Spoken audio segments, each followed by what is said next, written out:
But everybody remembers that big win in Yankee Stadium after that horrific loss at the first game of the series to the Yankees. He really picked this ball club up and threw a fine ball game.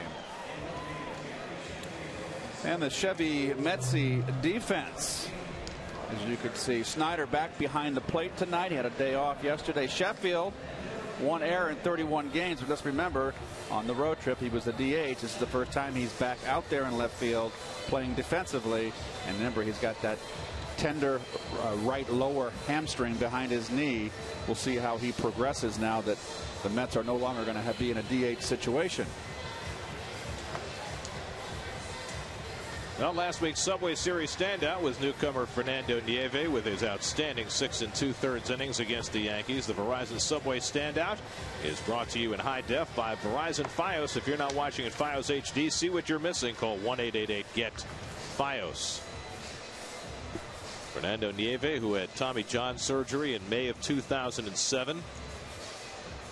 Mets picked him up during spring training this year on waivers from Houston, with whom he'd spent his entire career. And now the Mets are happy to have him, plugging him into the rotation in John Main's spot. And with the news yesterday that Main is not going to come off the disabled list when he had been eligible, which would have been Monday in time for his next start, looks like Nieve is going to get at least 2 more turns through the rotation, and after that, who knows? Well, that's why you always want to have your minor league system, particularly on the AAA level, Gary, ripe with pitchers that can come up just for that kind of emergency. And Nieve is going to get 2, 3, or 4 starts depending on Main's recovery. B.J. Upton will lead things off for Tampa Bay. Upton having a very disappointing season, hitting just .226 and just a .311 on base percentage out of the leadoff spot. He hit .273 last year in 145 games. And Nieve is set to throw the first pitch of the night. It's a fastball in for a strike. Nieve threw mostly fastballs and sliders in the game against the Yankees, mixed in a few changeups, and he was throwing strikes. And Upton smashes one to short. Cora right in front of it, and there's the first down of the night. So B.J. Upton retired, and you said it during the keys to the game, Keith. You have got to keep Upton and Crawford off base, because this is really the first time this season that the Mets have faced a true running team. Well, they are #1 in baseball in stolen bases, #1 in runs, #1 in total bases as a team, 2nd in on-base percentage, and 2nd in walks. Carl Crawford takes a strike. And also, Gary, it's like David Wright's year. We're talking about on-base percentage and walks, and they strike out a lot. They got a lot of guys that strike out in this lineup. In particular, Carlos Pena, who's already fanned 87 times this year. I mean, good curveball right there at the back door by Fernando. That is an excellent pitch. Gets him ahead on Carl Crawford, 0-2.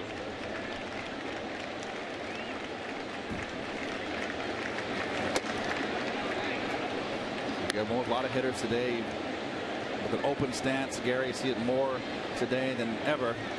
Hardly any of them, but very few in my time. Very stiff-legged on his back leg. Slow ground ball, and Nieve off the mound to grab it. So Nieve succeeds in keeping Upton and Crawford off the bases first time around, and that means he'll face Evan Longoria with the bases empty. Well, that's 62 stolen bases right there that are 1-2 retired, and Upton and Crawford. That's kind of like the old Cardinals, Garrett, with Ozzie Smith and that gang, and Vince Coleman. Of course, those guys didn't have, other than Jack Clark, they didn't have a bopper in the middle of the order like Longoria or Pena. Well, they had Jack Clark, though. He was bopping up. They didn't have the number of boppers. Longoria, last year's unanimous pick as American League Rookie of the Year. And he's been battling a hamstring injury over the last couple of weeks. He's got his left leg very heavily taped. He's not a fast guy anyway, but it slowed him down even more. But nonetheless, enjoying a superb sophomore year. 16 homers, 60 runs batted in. Those are his numbers from last year, and he missed a month. Remember, he was hurt last year. He's another guy, a different stance from Longoria. We've seen so many hitters today spread out, their feet far apart in their stance, Garrett. We'll take a look right here at Longoria. and his feet are very close together, shoulder width, which was how far I had my feet. You don't see a lot of that, even closer than shoulder width. Very straight up hitter.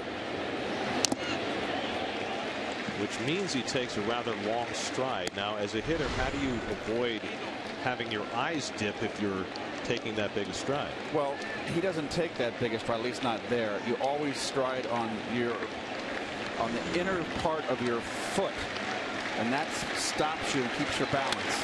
And a high fly ball hit to left field. Sheffield moving back onto the warning track, right back near the 371 to make the grab. Longoria just getting under one, and Nieve pitches a 1-2-3 opening inning.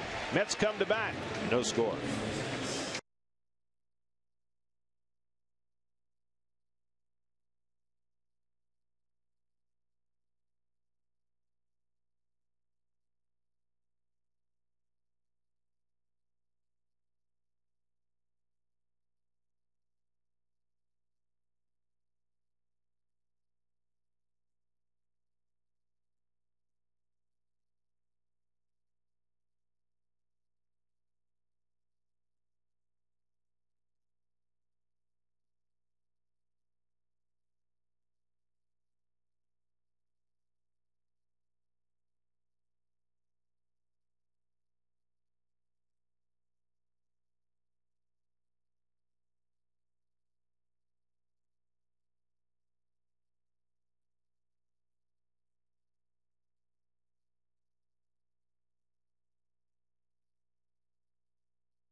Way to keep moving forward.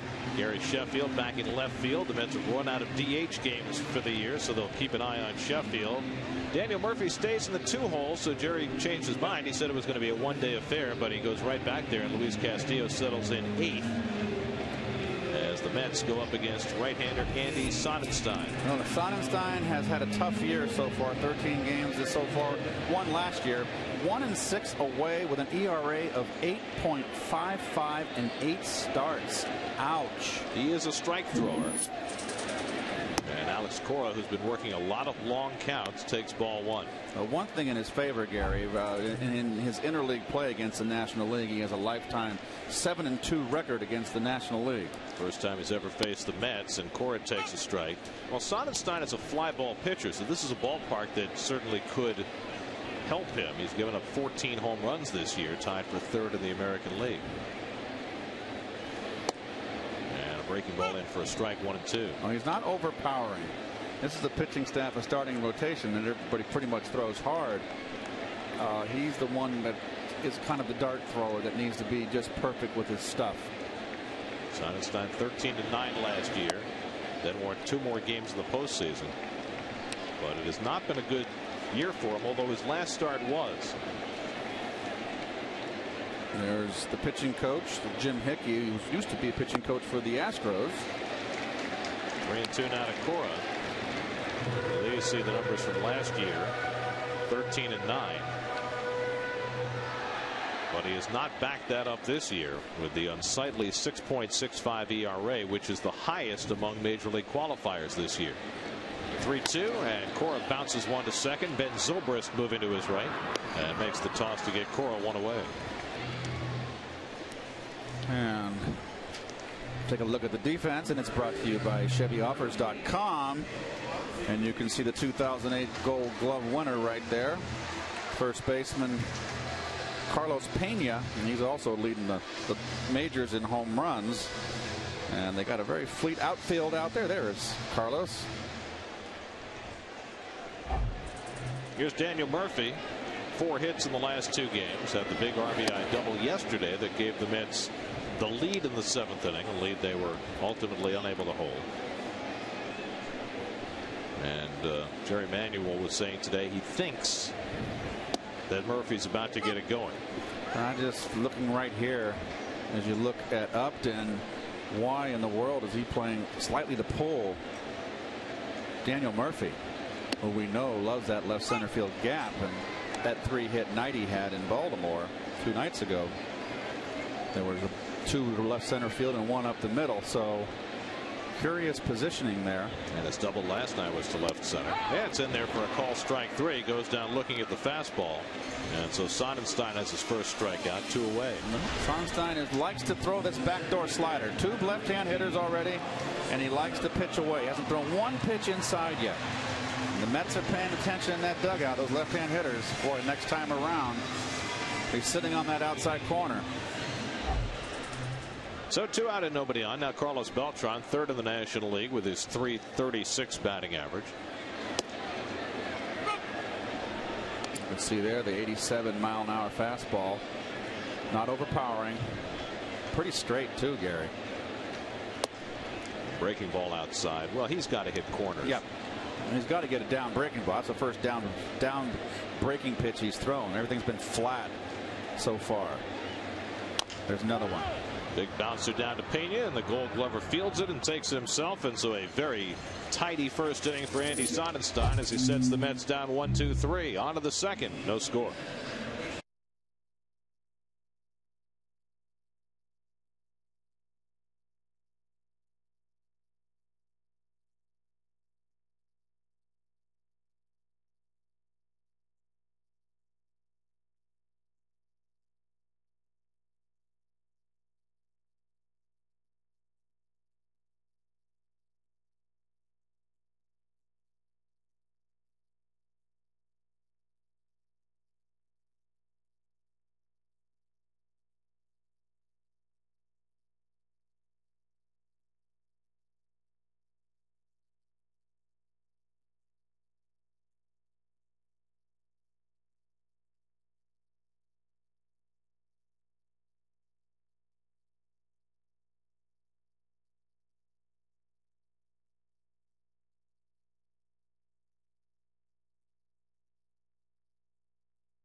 If you're not watching in Fios HD, see what you're missing. Call 1-888-GET-FIOS.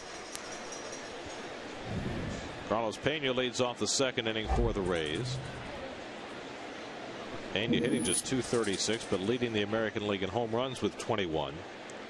And you see those 87 strikeouts, second only to Chris Davis of Texas, who's already struck out 97 times. Huge shift on there by the Mets.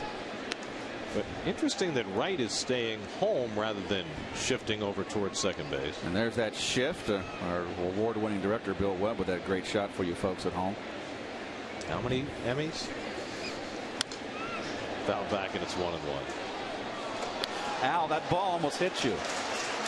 That's Al, our cameraman. That was just to your left 5 feet. You were looking at me. You almost got clobbered. Wait a second. Why was he looking at you? Isn't he supposed to look in the camera to make sure he's shooting the right thing? You just called everybody award-winning, and then you're getting on their case. You missed him by 5 feet. Pena checks the swing. Interesting now, after 2 pitches, David Wright, who was playing within 20 feet of third base, has moved way over into the shortstop position. Well, there's at about 25 feet to his left. Yep, and there's no one on base. You can do that. The only time you don't see David over right where there's Dave is when there's a runner on second. He has to kind of protect cover the third base line in case of a steal. 1-2. Pena goes down swinging at the changeup, and Nieve has his first strikeout of the night. Well, Nieve so far looking very good. I did not see the game that he pitched when he beat the Yankees, but hope you were doing something fun that day. I was pulling weeds in my backyard, believe it or not. So you were listening to Howie and Wayne? Yes. Well, I'm sure they give you a good description of how Fernando pitched. Sure. These guys can paint the word picture, you know. That's true. Here's Ben Zobrist, who is having a phenomenal year, a part-time player to this point in his career, who right now has the highest OPS, on base plus slugging percentage, in the American League. And also third in triples and on base percentage. The Rays lost their second baseman, Akinori Iwamura, for the season to a torn ACL, and they had been cutting and pasting. Joe Madden was using Willie Ibar, using Zobrist a little bit, but Zobrist has played so well, he's become a fixture now at second base. Not the fielder Iwamura was, but he has done a great job with the bat. 14 home runs and only 179 at bats. Wally Pipp, anyone? Most at bats he's had was last year. It was 198 in 62 games. He had 253. He's not a kid. He's 28 years old, but all of a sudden has burst on the scene, and they have a new nickname for Zobrist now that he hits home runs. They call him Zorilla. Okay. Popped up, shallow center. On comes Beltran, and he makes the grab. Ball didn't have a lot of air under it, so Beltran really had to hustle for the second out. So 5 up and 5 down for Nieve. Now Gabe Gross, the right fielder. Gross, the former Blue Jay and Brewer, hitting at .277. He started about half the games for Tampa Bay this year. He's been kind of platooned out there. Only 13 at bats against left-handed pitching this year. Well, they've got Gabe Kapler, who plays against the lefties, and of course their DH normally, when they have a DH, is Pat Burrell, who has had a miserable year so far. Boy, even though Ibanez is on the disabled list now, if that's not the best decision that a world championship team has ever made in terms of making a change. There's Pat the bat right there. I like Pat, but you know he can be pitched to. He's got a long swing. Now, at this point in his career, Burrell is a DH, and you see those numbers, just one home run this season. They tried him. They played him one game in right field during interleague play, and it's a little hard to think of Burrell as a right fielder. But the Phillies made the move, let Burrell go, signed Ibanez, and until Ibanez got hurt, it seemed like a brilliant decision. It still does. 3-0 now to Gross. The only downside to Ibanez is Ibanez's age, and he's 38. And of course, he pulled up lame the other day with that groin. The Phillies are hoping to get him back for the Met series on that July 4th weekend. Well, the Phillies have been a puzzlement. I mean, yeah, they've lost Lidge and they've lost Ibanez, but they've lost a lot of games lately that you wouldn't figure they would lose. Well, did you read the paper where you saw where Lidge threw a pain-free side session? He's going to be going down next week to rehab in the minor leagues. Well, the other thing is Charlie Manuel was talking in the Philly papers today about how he's on the verge of chewing out his team because he feels they've been very lackadaisical. Charlie's known to do that. Doesn't put up with it. And the Mets are very fortunate, you'd have to say right now, to be only 3 games out of first place. Oh, number 1 with all the injuries. I think over the last month the Mets have only won 2 in a row twice. And there's young Nick Evans just called up. Just arrived from Binghamton. 3-2, fouled away. Fernando Martinez sent back down, and that's Ramon Martinez to his left, who's on the disabled list. But Nick evidently caught a little bit of fire down there in Double-A of late. Well, he could not have had a worse start in Triple-A. He was hitting under 100 before they sent him down. And last couple of weeks, all of a sudden, he started to hit, and so he was the logical choice. He had such a good spring training this year. Well, I just wonder if he was just the disappointment of not making the team. And Gross takes low ball 4, and so Nieve gives the Rays their first base runner of the night.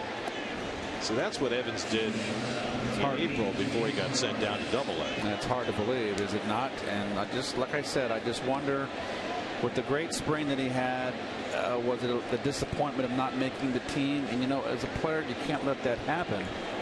But the Mets did the right thing and sent him down a classification to try to get him out of his funk.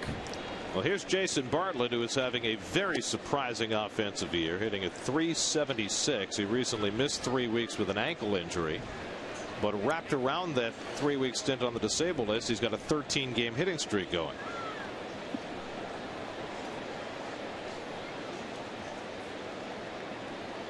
One out of Bartlett, and Nieve behind 2-0.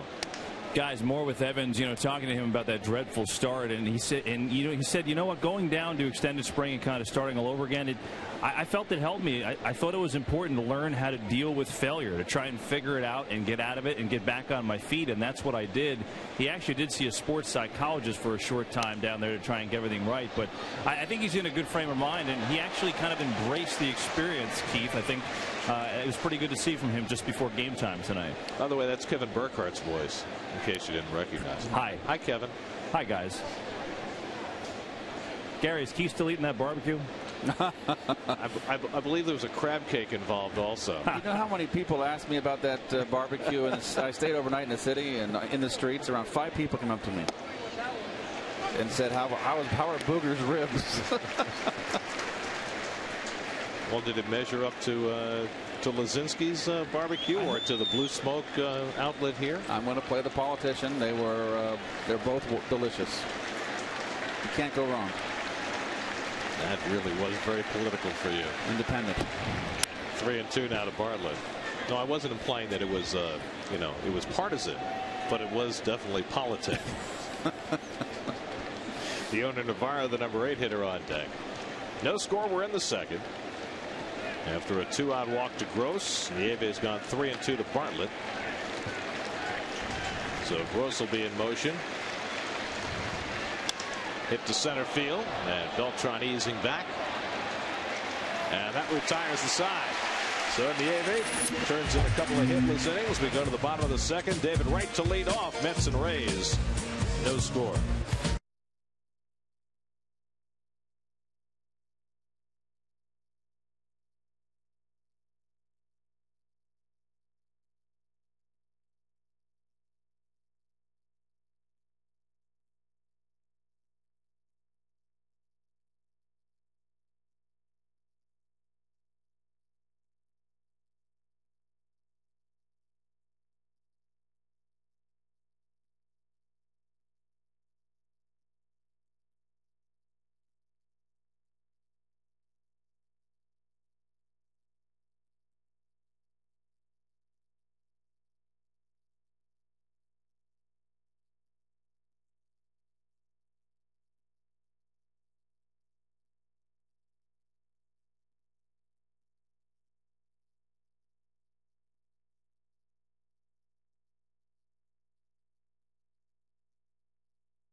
Game this season with DirecTV. I have DirecTV. Do you get every MLB game? Pardon me? Do you get every MLB game? Of course. So it's truth in advertising. Yes. I think that's fantastic. And I love it. David Wright, all of a sudden hitless his last 2 games. He had been in a 2-week tear where you just couldn't get him out. Now 0 for 9 the last 2 nights. Still leading the National League in batting at .351. Well, he just, it's been a very odd year for David. And, here he is leading the league in hitting. Had a terrible April. Bad start. Just been starts and stops, like red hot, on fire. No one can get him out. And then go into Baltimore and just not swing the bat good at all. And they basically pitched him 98% inside. Well, Sonenstein, a guy who does not work as much inside as sometimes the Rays would like him to. Well, maybe that's why his ERA is over 6. Throws the breaking ball down, and it's 2-1. Talking about stolen bases in this Tampa club. Well, the Mets have that in their repertoire too offensively. Mets lead the National League in steals, but they've got 67 and the Rays have 109. And the Mets would have more if Reyes were healthy. Oh, sure. But the Mets need to run. I mean, with I agree. The lack of power they have in their lineup. They need to hit and run too. On the inside corner, strike 3 call. Comes inside with the fastball and gets right looking. Second strikeout for Sonenstein. Well, I talked with Howard Johnson on the flight home, Gary, and he said that David was aware that they're throwing him inside. But my feeling is that David was looking in there, but he's swinging up to get to the inside pitch instead of. I said, Howard, tell him to look at Sheffield. Now Sheffield tomahawks. Well, Sheffield back into the outfield tonight. That's a run out of DH games for the year. But what a run he had this last week. These last 6 games at Yankee Stadium and in Baltimore. 10 for 25. That's a .400 average with 3 home runs. Well, he hasn't lost his bat speed. Now here's a guy that Sonenstein can pitch away to. Gary is wearing out left-handers, having a little bit of trouble against the righties on pitches away, but still he's starting to drive the ball the opposite field. There's a catcher shaking his head there. Bounced down to third, a foul ball. That's just trying to get the hitter to think that it's that. I would sometimes, if I start playing that game, I would step out. And here's the swing right here from Sheffield. All that bat wiggle, but he gets the barrel through. And Gary lines one into center field, and he's got the first hit of the night for either team. So Sheffield, the only Met hitter who had faced Sonenstein before, has his 4th hit in 7 career at-bats against the right-hander. Oh, it's a hanger. And lucky it stayed in enough where Sheffield didn't get the barrel of the bat on it. So the Mets have a 1-out base runner, and now Ryan Church. 10th game off the disabled list for Church. RBI double off the right field wall last night.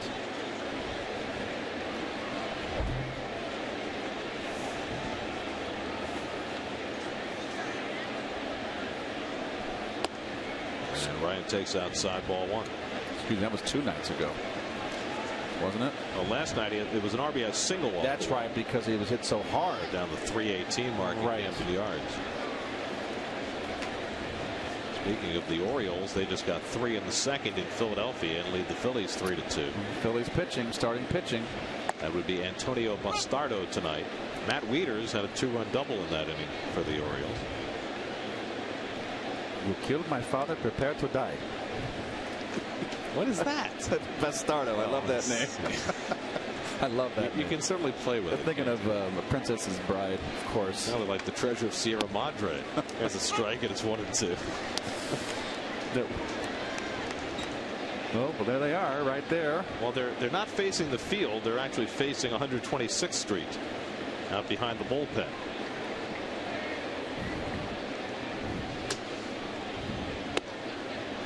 2-2 now to Church, with Brian Schneider on deck.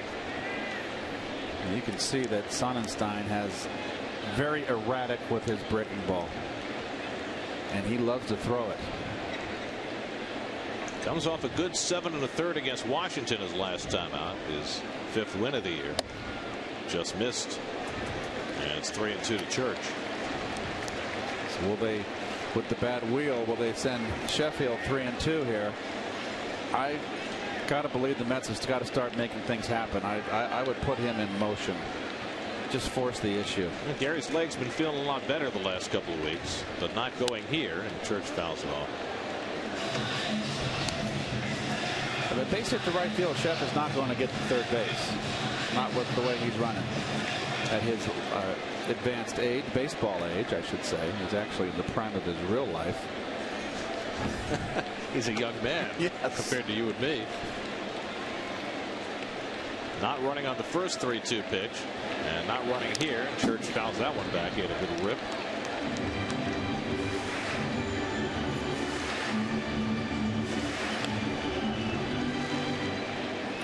See the defense, a double play depth up the middle, of course, and just a lot of gap for Sheffy. Left fielder not in the gap.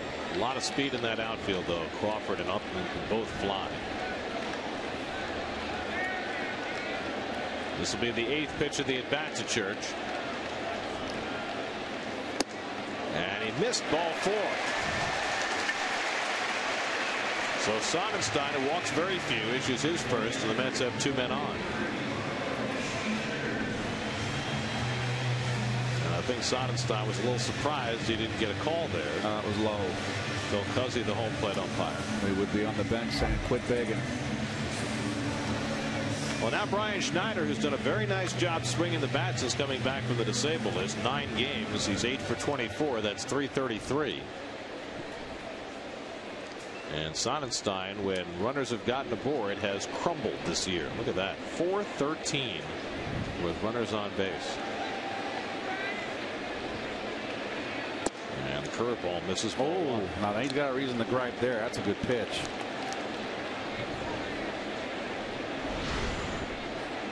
There's nothing wrong with this pitch. Not a low ball umpire, Mr. Cuzzy.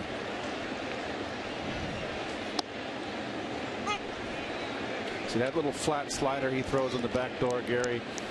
Hitters start looking for that. It stays on the same plane. Wherever it starts out of his hand, it's going to stay at the same elevation, and it only breaks around 2 inches. That's meat and potatoes. More like a cutter than a slider. Yeah, it's just nothing breaking down to get under the bat. A fastball low, and it's 2-1. Omir Santos started last night after Schneider had started the 3 previous games. Luis Castillo hitting 8th in the order on deck. Right now Schneider has the hotter bat. A lot of scouting goes into a series like this. These teams haven't seen each other in forever. The 2-1 hit in the air to deep right center field. Back goes Upton, going back, warning track, looking up, and it's out here. Brian Schneider with a 3-run homer.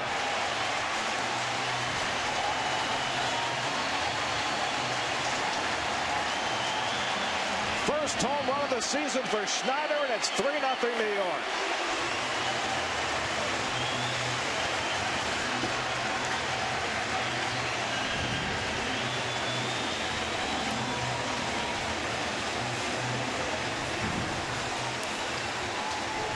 Well, Schneider got into a good home run groove late last season. He has started to hit since coming off the DL and now delivers his first home run of 2009.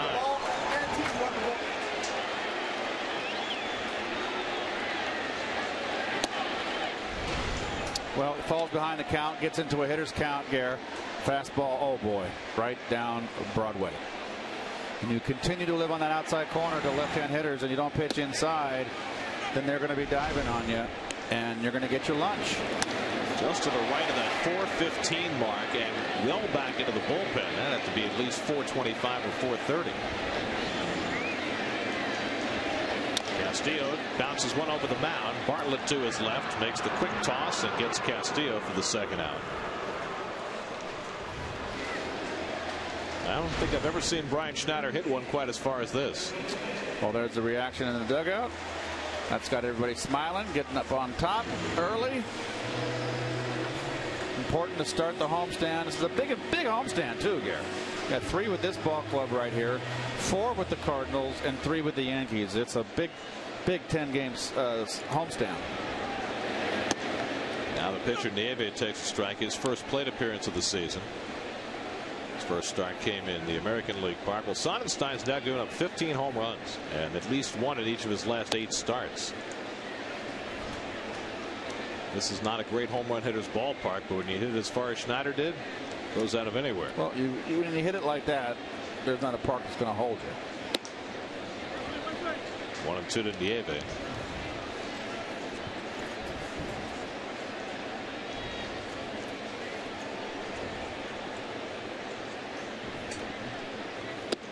Fernando goes down swinging. That ends the inning. But the Mets get one big swing of the bat from Brian Schneider. Schneider's first home run of the season, a 3-run shot, has taken Fernando Nieve and the Mets to a 3-0.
Who's Hot is brought to you by Men's Warehouse. You're going to like the way you look. Kevin Millwood has been a gem for Texas as they continue to sit in first place in the AL West. Derek Lee hit 2 more home runs today as the Cubs came from 7 runs down to beat the Indians.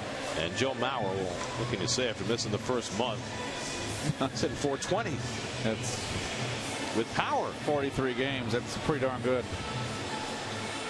By the way, speaking of the Cubs, yesterday they came from 5 runs down in the last 2 innings to beat the White Sox, and today they come from 7 runs down. Lee hit a tying home run off the former Cub Kerry Wood in the 9th to tie it, and then Ryan Theriot won it with a hit in the bottom of the 10th. Seems the Indians have had a lot of losses like that this year. Here's Dioner Navarro leading off the 3rd against Fernando Nieve. Navarro, the young veteran catcher, just 25 years old, started out with the Yankees and the Dodgers, but has really found a home in Tampa. Although he is not hitting this year, he's hitting just .218. Well, he had a good year last year, that's for sure. .295 in 120 games.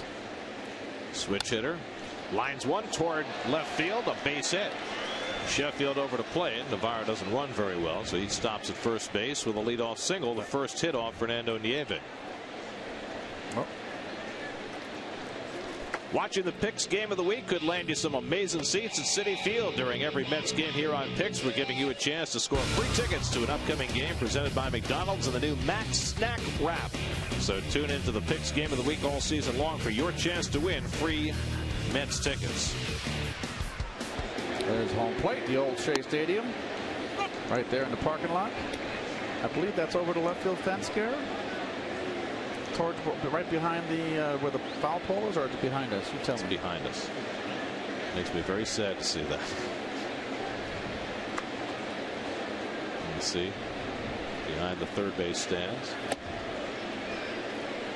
Well, Sonenstein hasn't hit that much, but this year he's 2 for 8 and 6 for 18 in his career. Remember earlier this season, Joe Madden made a mistake in his lineup, and Sonenstein was forced to bat, and he got a hit in Evan Longoria's spot, and he is not up there to bunt.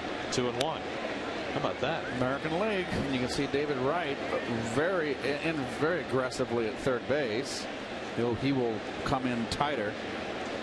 He backed off a little now that Sonenstein didn't square around the bunt for 2 straight pitches. Well, that's a lot of faith in your pitcher's ability to hit, to not bunt in this spot. He was late on that fastball. 2-2. I don't understand it. And you're in the American League, your pitchers don't hit. It's asking an awful lot. You're early in the game. Leadoff single. Got to bunt him over. Yeah, that's very strange. I mean, even a National League pitcher who has a good bat is going to be asked to bunt in this spot, but not now with 2 strikes, and he grounds one toward the middle, and manager knows best. Sonenstein gets a base hit. How about that? Sometimes you can come out smelling like a rose. Play a hunch. Well, he hit a ground ball, which could have been a double play, except it found a hole. And so the Rays have the first 2 men on.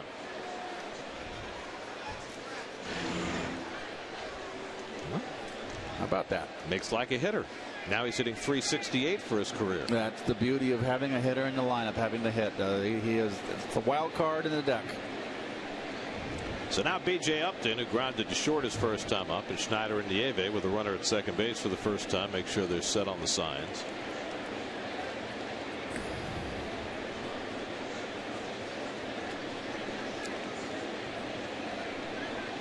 And you can see the defense right there.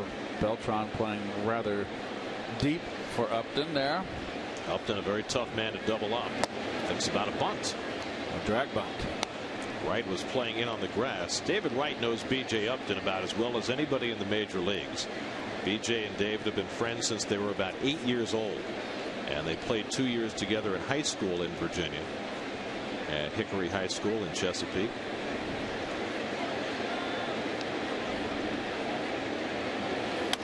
Popped up behind the plate. Schneider coming back. Not a lot of room back there. And it goes out of play. You know what that means for a hitter, don't you? Another chance at the plate. A lot of those big ballparks, their catchers get in there and catch those foul balls, pop fouls. You're out. Get them next time. B.J. Upton, the number 2 pick in the draft in 2002, second overall. His brother Justin then went number 1 overall to Arizona. And again, he's up there trying to bunt his way on. What do you think about that with first and second and nobody out, down by 3 runs? It's a drag bunt. I don't mind with his speed. I'm sure your skipper right there, Mr. Madden, wants him swinging the bat. But maybe Upton feels hitting .226. He doesn't feel good at the plate.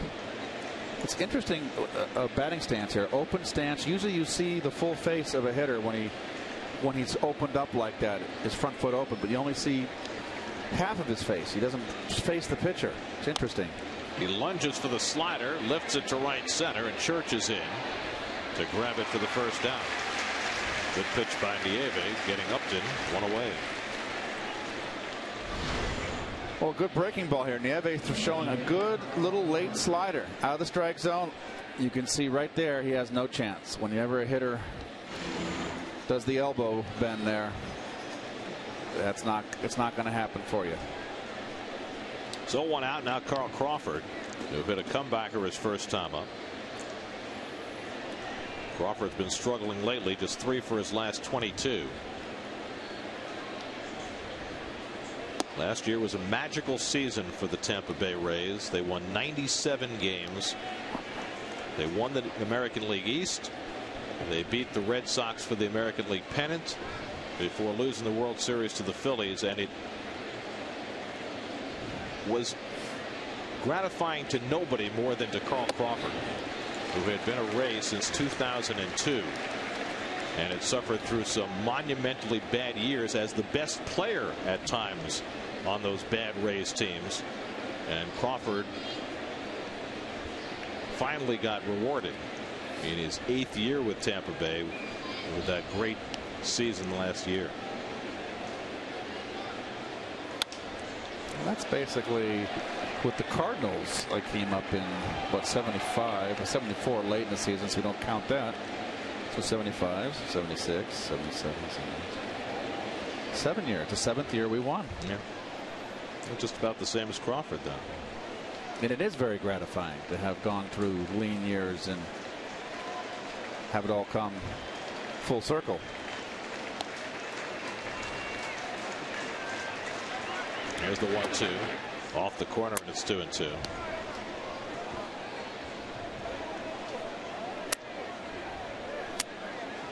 Navarro at second, Sonenstein at first, and 1 out. To me, the most impressive thing the Rays did last year, they obviously had a great season, but when they got to the League Championship Series and they went up 3-1, and they had a 7-0 lead in Game 5 and lost, you figured the Red Sox were going to come back and win that series. But they didn't, and the Rays won that 7th game.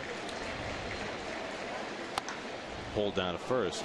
Well, and maybe they kind of left it there in that championship series because they really kind of fizzled out, even though it was horrific weather up in Philadelphia that last game when Hamels pitched. But, you know, the Phillies kind of took care of them in short order. Still, you know, they didn't have, you know, remember how you guys had a 1984 to get you ready for 85 and 86? They never had that season. Exactly. They went right from the bottom to the top in 1 year. Reached for and fouled away. I mean, they had not even won 70 games the previous 3 years, and then they won 97. And think about them going up for the championship, and there's their old roadblock right there, the Boston Red Sox. And think of all the insecurity, things they had to overcome to beat that team. Yeah, and especially after blowing a 7-run lead when you had a chance to clinch.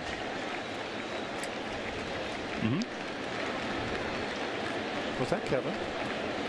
Hello. I guess my mic's on, guys. Hi. Yeah, I did have wanted to chime in, but I'll do it after the pitch. Okay, we'll wait. Here's the 2-2 to Crawford. Hit back to Nieve. He might not have a chance, except he makes a low throw. Cora makes the recovery and turns the double play. Beautifully done by Cora to bail out Nieve, who made a bad throw, and thus the Mets turn the 1-6-3 and get through the inning. Now, you can't do it better than that. Cora turns the double play.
Than I thought. Welcome back to Citi Field at that double play, a nice turn, and the Mets lead the Rays 3-0.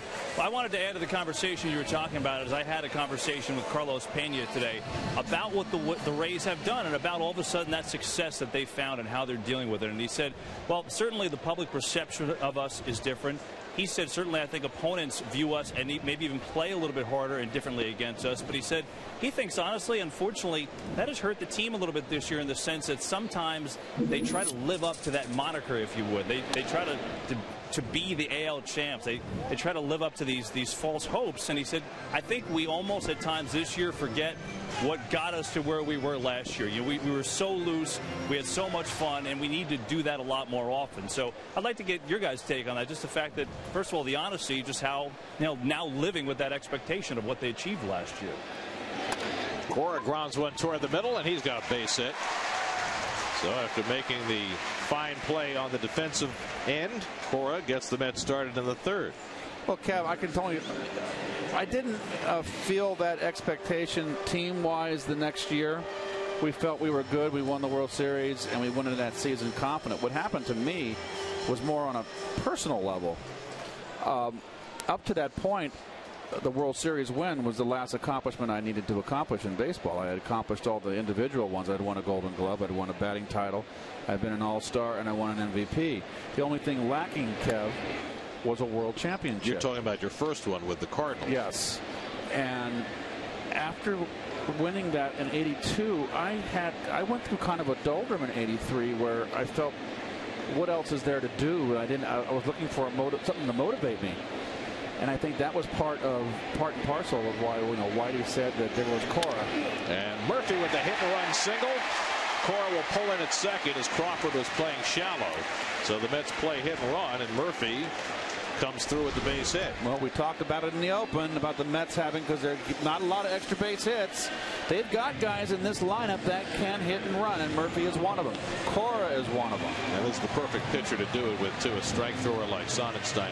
But I want to get back to that because your second World Championship experience with the Mets in '86, you know, the fan base here in New York expected you guys to win every year, and you didn't. And that had to, you know, be something that you guys had to deal with in '87 and '88. Well, I tell you what, we did deal with it. And double play ball right at Zobrist. The turn by Bartlett, low throw, and scooped out beautifully by the Gold Glover Pena to complete the double play.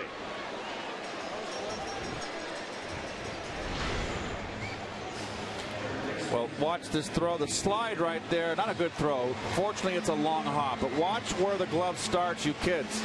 Look at the glove. Where's it start? Ground up. You never want to start up, then try to go down. You can't go as fast. You can always go quicker from the ground up. Beautiful play by the Gold Glover. So 2 out and a runner at third for David Wright.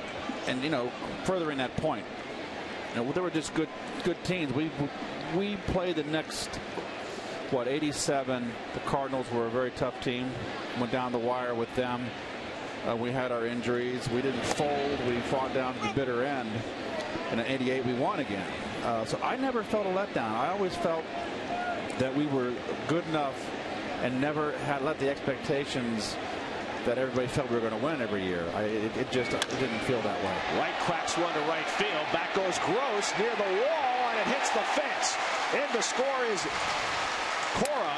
Sliding into second is Wright safely with a 2-base hit. An RBI double for David Wright, and it's 4-0 New York.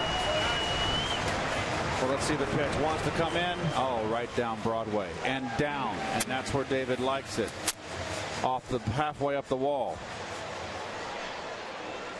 And just almost got thrown out. That's a heck of a throw by Gross. What happened to Bartlett there that he came up limp? I think he got a spike from David. Not sure. David came up leaning over and looking like he was a little discomfort too. So David drives in his 39th run of the year. After the double play, the Mets push a run home anyway. And now Sheffield takes a strike. Well, here's the slide again. Let's see. I don't know where. Oh, you almost turn his ankle? Well, he had an ankle problem, Bartlett. It kept him out for 3 weeks. He just came back on Sunday. And Sheffield takes the breaking ball inside. So I guess my answer to that question is no. I didn't feel any undue pressure coming the next season as a world champion. You felt pretty blustery. Blustery? Yes. That's a good word. Keith, did you feel as hungry, though? I mean, you know, you talked about achieving that goal. I mean, is it possible to feel as hungry the next year? Well, in 82, I went through the doldrum. That's a whole different period in my career, right? Well, then there. you were also traded that year. And that's one of the reasons why probably I was traded. I mean, I wasn't having that great a year. And I just was searching for something to motivate me. I don't have to George Hendrick, who is here today. George is the first base coach for these Tampa Bay Rays, and one of my favorite teammates who hit cleanup in that 82 team behind me in St. Louis.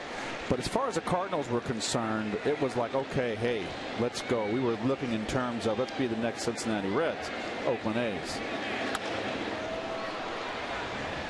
Sheffield fouls it away.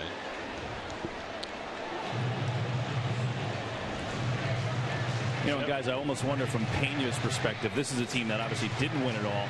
I wonder if something like that comes into play in like the pressure situations where last year they weren't expected to do much and they were more loose in those tight games, which they haven't won as many of those close games this year. Well, you can go under the radar screen, and certainly the Cardinals went, or the 82 Cardinals, we went under the radar screen. But the 86 Mets, we were not under the radar screen. We were expected to win. And, you know, there are extenuating circumstances in a lot of these cases. In 87, you know, the Mets got all their pitchers hurt. And this year, the Rays have had their bullpen decimated by injuries. So those things make a difference, yes. Especially with the case of the Rays, with their bullpen. Their record in one-run games is awful. And it's one of the reasons why they're only 2 games over 500. And, you know, there's not much that the rest of the team can do about that. 87, we started the season without Doc and without Roger McDowell. Sheffield draws the walk. Second one given up by Sonenstein. And now they'll face Church with 2 men on. Well, I got to believe right there that that's not a happy conversation. Well, it's been a very rough year for Andy Sonenstein. Came into the day with an ERA of over 6.5, and it hasn't been helped in this game. Now Church, who drew a walk and scored his first time up. Mets got a 3-run homer from Schneider in the second, a run-scoring double by Wright here in the third. 2 out and 2 on.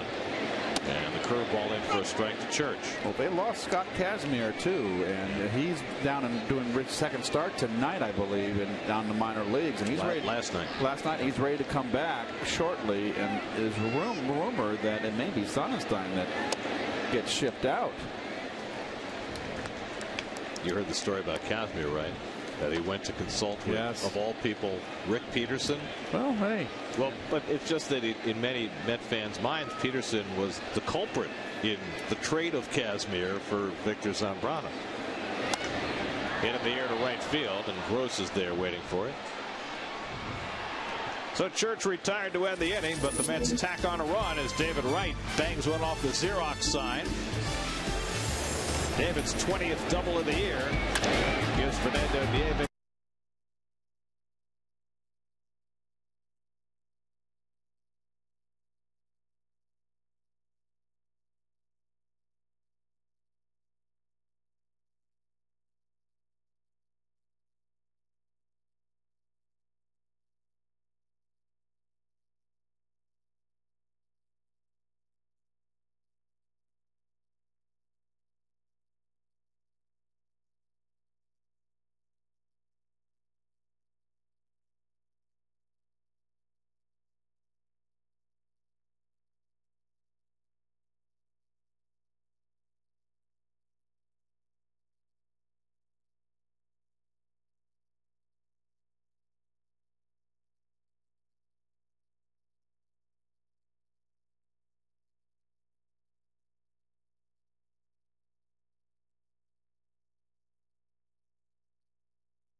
Find your nearest dealer on ChevyOffers.com.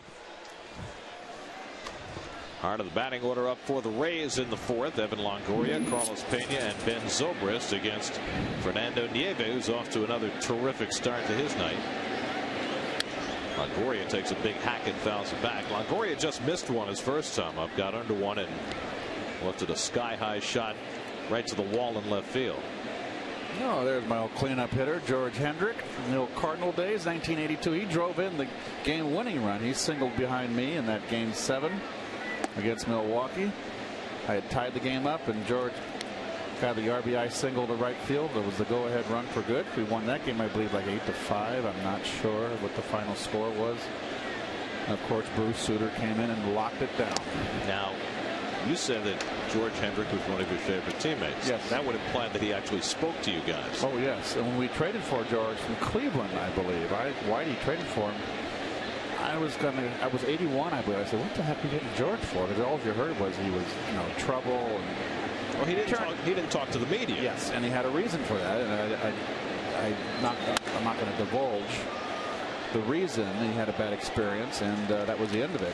What a great shot right there. Look at that. Beautiful. Landing pattern into LaGuardia. Sweet. And that's the landing when they land behind the center field scoreboard, so there's no noise of the planes taking off tonight. It's a nice, pleasant night. But George turned out to be one of the greatest teammates I ever had. And just one of the great guys. Caring and funny. And you could play. One of my best right fielder I ever played with.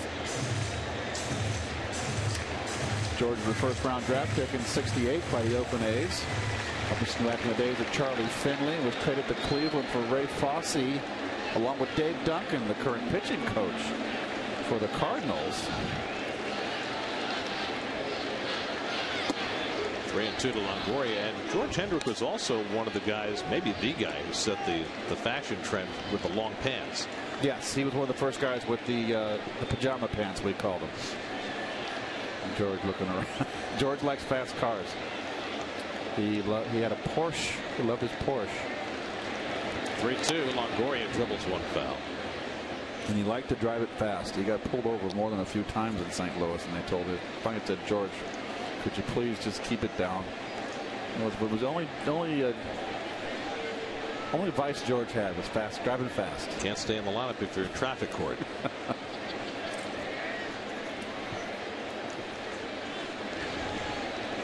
Again, the 3-2 to Longoria, and he walked him. So there's the second walk given up by Nieve.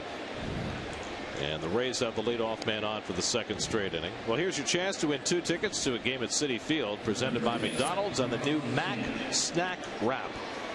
Call 1-866-414-2911. If you're the 11th caller, you'll be loving it at Citi Field. That's very hard to say, by the way. Mac Snack Wrap. Very nicely done on your part. Well, I just slowed it down. It's like the players say. You're trying to make the game slow down. Right. You have to make the snack wrap slow down sometimes. Carlos Pena fouls back the fastball from Nieve. Pena struck out his first time up, the 88th time that he has struck out this year. That's been the story of his career. But Pena was a guy, started out with Texas and then with Detroit. He had one really good year with the Tigers, but his career appeared to be over after the Red Sox let him go after the '06 season. The Rays signed Pena as a minor league free agent, and he went out that year in '07 and hit 46 home runs. Then 31 more last year, and he's leading the American League this year. Talk about coming back from the dead in your career. It was another one of those oddities. 88 strikeouts, but he has 47 walks.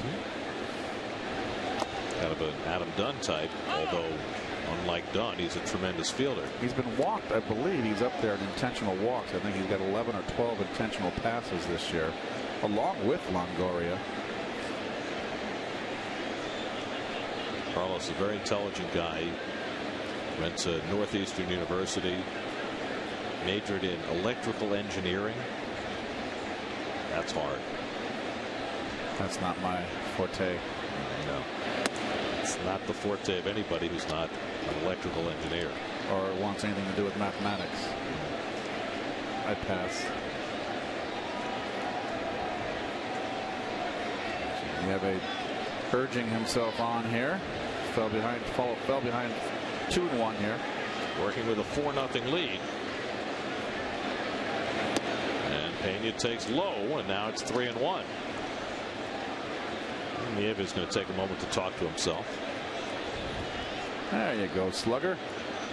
Got your banner and your Johan Santana t-shirt. All ready for tomorrow, and Johan's start as he looks to bounce back from his bad start at the Yankee Stadium. 3-2 now to Pena.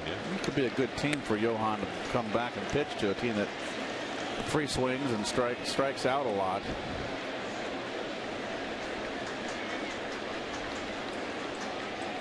Everybody goes into slumps. Even Joe DiMaggio and Babe Ruth and Barry Bonds. Question is how quickly you get out of the slump. 3-2 to Pena. Now back. So some long at bats here for Nieve as he tries to work through the heart of the Rays order, and that's got his pitch count up to 63 with nobody out in the fourth. Fernando pitched into the 7th in his first start for the Mets. Ben Zobrist on deck.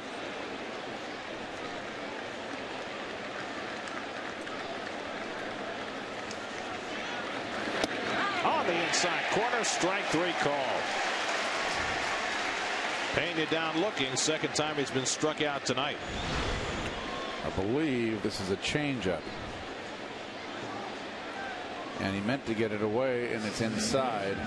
I mean, right on the corner, froze him. 89th strikeout.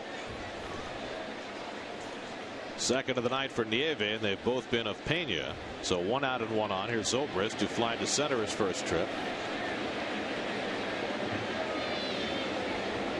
It's a pretty dull uniform that Rays have, don't they? Ugly blue. Just kind of a blah uniform. What can they do to spice it up? Well, they could, make it a little jazzier name, like they could call themselves the Devil Rays. I mean, it's close to, yes.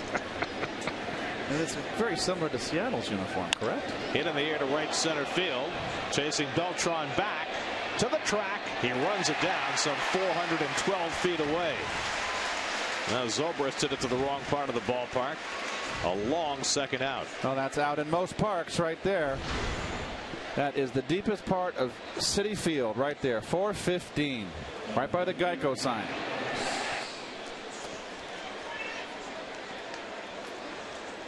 Can of corn.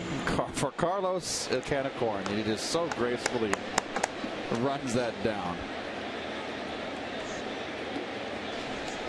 So now here's Gabe Gross, who drew a walk his first time up. So Nieve, after the leadoff walk, struck out Pena, gets Zobrist on the long fly. And now Gross takes a fastball for a strike.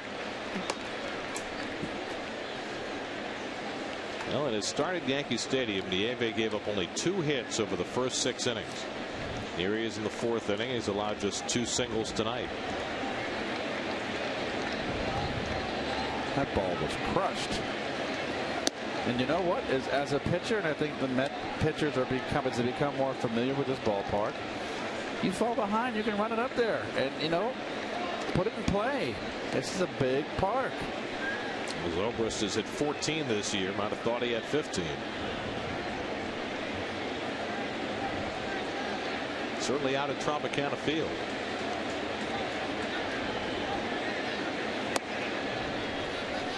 Two and one out of Gross.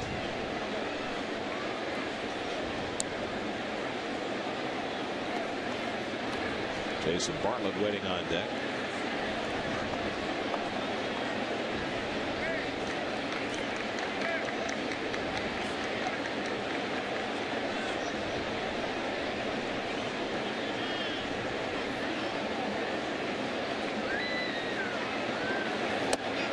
There's a fastball for a strike, 2-2. Andy Nieve made his big league debut with the Houston Astros in 2006. He made 11 starts for them that year. Also worked out of the bullpen. And he started the 07 season in the minors before he hurt his elbow, had Tommy John surgery, and that cost him the rest of 07. Surfaced a bit with the Astros last year, but not very effective. But here he is as a Met, and he has filled a spot that who would have thought was going to be his. And the Mets had all sorts of other alternatives, including Nelson Figueroa, but they opted for Nieve, and he has impressed. And he strikes out Gross to end the inning. Third strikeout for Nieve. Works around the leadoff walk. Middle of the fourth. 4-0 Mets.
Game and every MLB game this season with Direct TV. Today's Pitcher's High Speed brought to you by Acura. Acura Advance.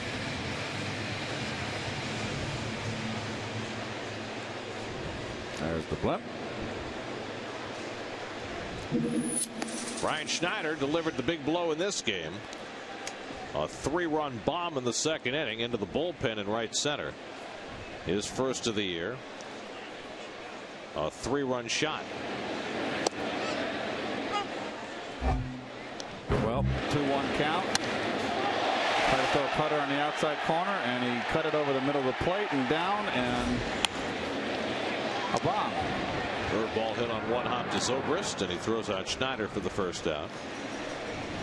So 1 out in the home for him, and now Luis Castillo will come to bat.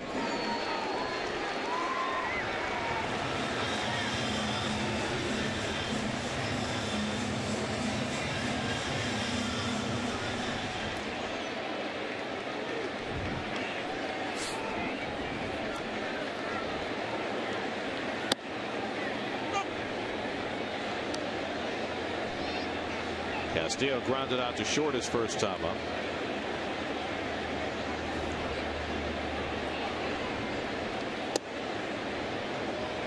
What does that patch say on that shoulder right there? Did we get a tight shot on that? Of the Mets uniform? Yeah. It says inaugural season 2009. I should have known that. Referring, of course, to the ballpark. Right. I always liked that logo on the other shoulder, the Met logo, the skyline. Thought that was neat. Traditional. Line the other way. Crawford moving over. And there are 2 out. Crawford positioned perfectly against the swings of Castillo. 2 out and nobody on. And now Fernando Nieve.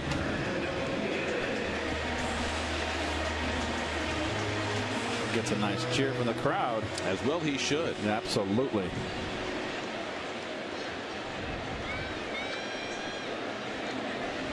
Nieve 2 for 18 in his major league career. Fernando grew up in Venezuela. He was signed by the same scout who signed Johan Santana.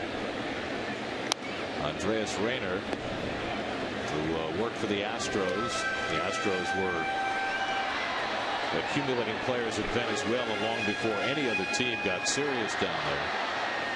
And so Nieve and Santana have that in common.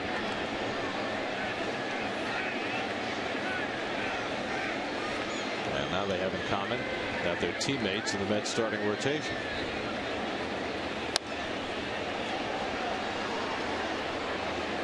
See where that Philly score is 3-2 in the bottom of the fifth, and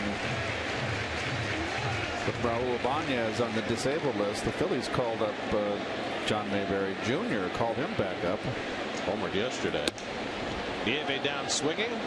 So if Sonenstein gets the strikeout, his fourth of the night, but it's Nieve who has the lead as we head for the fifth on a beautiful night at Citi Field. It's 4-0.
In the second, an RBI double by David Wright in the third.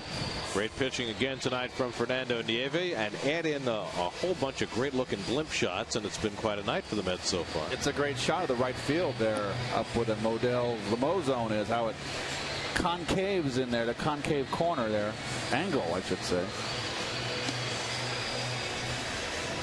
Gives you an idea of what the right fielders have to contend with on any ball hitting that corner up there.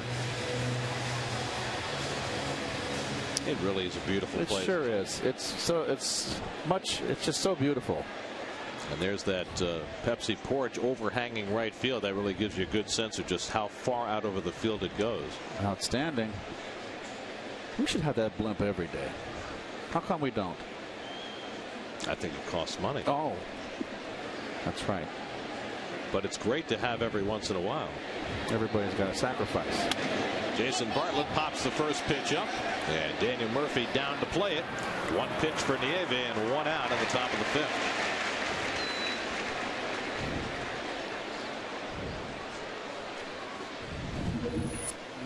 Well, Claire from Staten Island is the winner of tonight's McDonald's Wrap ticket contest. She was the 11th caller for the Mac Snack Wrap promotion. Congratulations, Claire. It's like the old Gilbert O'Sullivan song.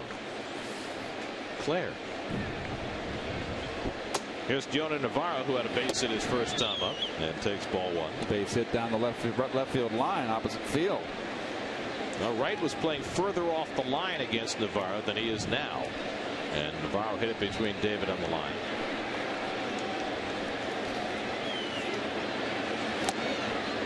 Nieve coming nicely inside on Navarro when it's 1-1. Well, there are the fans out on the bridge in right center. Do you think there are as many people walking around now during the game as there were earlier in the year? No. Oh, I see what you're saying. No. I think that everybody was curious about the ballpark. I think more focus will be on the game as the years go by, as the season progresses. But also, you don't forget, you can stand out there and still see the ball game. That's the beauty of this park. I think the fan dynamic is that ball is fouled back and out of play. Oh, that is far. Pretty close. Hit off the concrete. I think that ball blew back into the field of play because when it first went up, I think it was in the stands, but the wind is blowing out a little bit away from that third base line. And Schneider assumed it was in the stands. Yeah, everybody got full. Even David Wright quit on it. And it came back. Yep. And it was actually a playable ball. They got full. Anyway, I think the dynamic here for the fans changed during the Phillies series because those games were intense and everybody got serious about sitting there, standing and watching the game. In there for a call strike 3 and Navarro down looking. 4th strikeout for Nieve. Backdoor curve right here, and he's got a good overhand curve right there. Up, but started on the outside and broke in. So nicely done by Fernando Nieve, and putting so far it looks like another fine start, putting another fine start together. Keep a good hold of those kids sitting on the railing there. Oh, can we see that shot? I missed it. I was looking somewhere else. I was looking at my shoes. Sorry, Gary. Is it untied? Yes. There they are. Hang on to those kids. See, they have the cup holders there on the railing for your drink, but they don't have a cup holder for the kids, so you got to keep a good grip. You got netting down below there? I hope that's not necessary. Sonenstein had a base hit up the middle his first time up, one of only 2 hits against Fernando Nieve.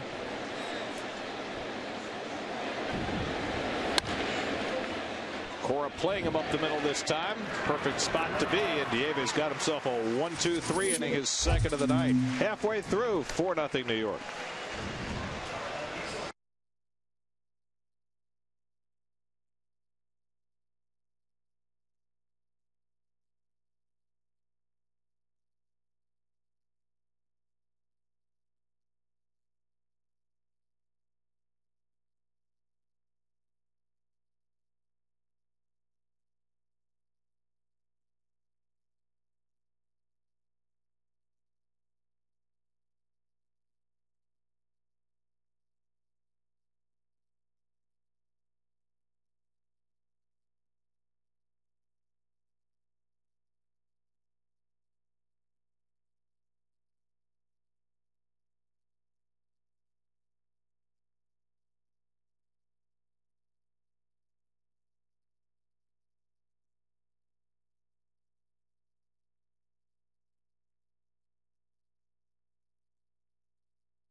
Brooklyn baseball is in season. Get your tickets at Keyspan Park, online at brooklyncyclones.com by calling 718-507-TIXX or at Citi Field. Get your Cyclones tickets now. Ketchup on the hot dog. He's got his hat on backwards. Do you think he doesn't know that? Gotta look like a ball player if you're going to wear a baseball hat. Or maybe he's a catcher. I didn't think of that. You're very, you're. I try and help you where I can. You told me you were tired today. Folks, Gary had a car that came 45 minutes late for him last night. So he was milling about JFK till like, what, 2:15? 2:45? Actually, I was here. When did you get home? Jay Harwitz and I were the last people in the ballpark. What time did you get home last night? About 3:30. Here's Alex Cora leading off the home fifth. And he hits one to center field. B.J. Upton right there to play it. One pitch, and Cora retired. Darryl Strawberry in the house. I know that I saw Doc in Baltimore. Yeah, so and he's here. Yep. He said he was coming. Doc is following the Mets and his nephew Gary Sheffield all over the place this season. Met Doc's lovely wife and his young son in Baltimore. Murphy 1 for 2, had a hit and run single his last time up. And takes a strike from Sonenstein, who's now retired 5 in a row. Mets with 4 runs and 5 hits. They got a 3-run homer from Brian Schneider in the second, an RBI double from David Wright in the third. Breaking ball up the middle, and Murphy has his second hit of the night. Well, Daniel Murphy showing some positive signs. That's 6 for 12 over the last 3 days. You see the wind blowing that flag. That's the westerly winds that we normally get here. We certainly saw its impact on that foul pop-up that landed on the concrete railing. There's Beltran, who's 0 for 2, twice as grounded to the right side, once into a double play.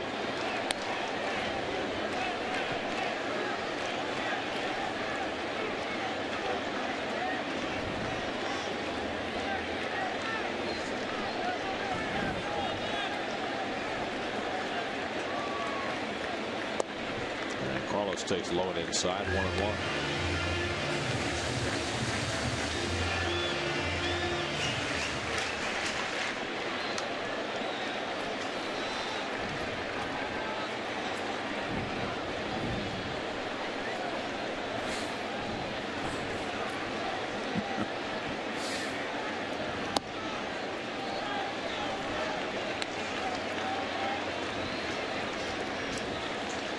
Well, 2-1 hit and run count.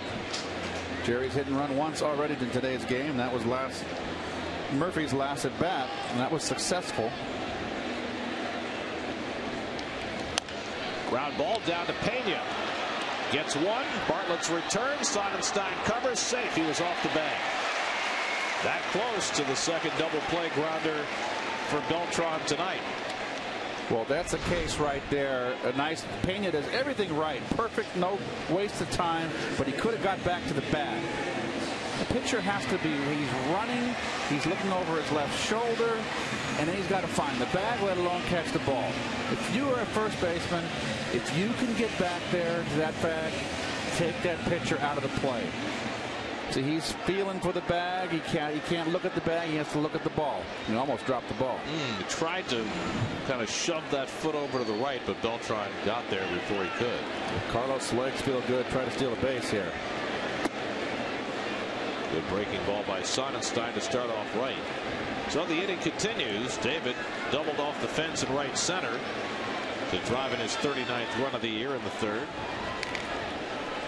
Snapping out of an 0 for 10.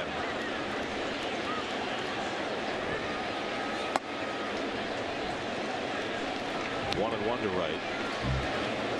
There's the double right there, and a ball down and out over the plate.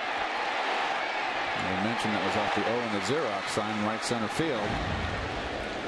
It got a piece of art too, didn't it? 1-2 to Wright.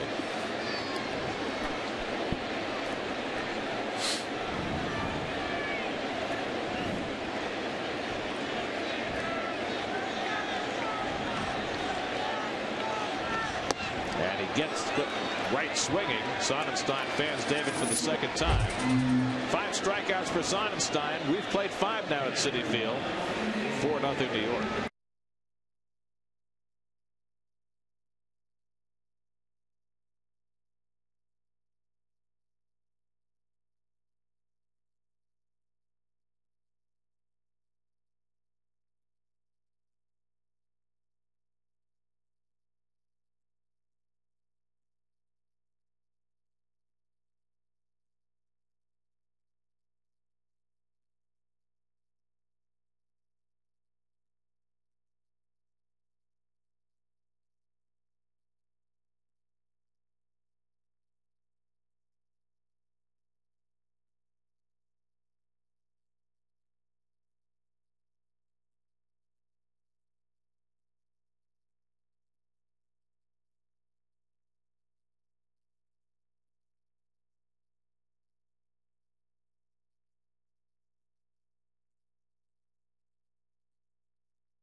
teeth of this difficult schedule now. 3 with the Rays, 4 with the Cardinals, 3 with the Yankees on this homestand. Then they go to Milwaukee and Philadelphia with a game in Pittsburgh in between, and then they come home to play the Dodgers and the Reds. A 32-game stretch, and other than the 3 with the Orioles and the 1 with the Pirates, all of it against teams with winning records. And that runs right to the All-Star game, correct? Yep. Third time around the batting order for Fernando Nieve. B.J. Upton's 0 for 2, grounded to short, fly to right. Nieve has been the goods again tonight, working on a 2-hit shutout.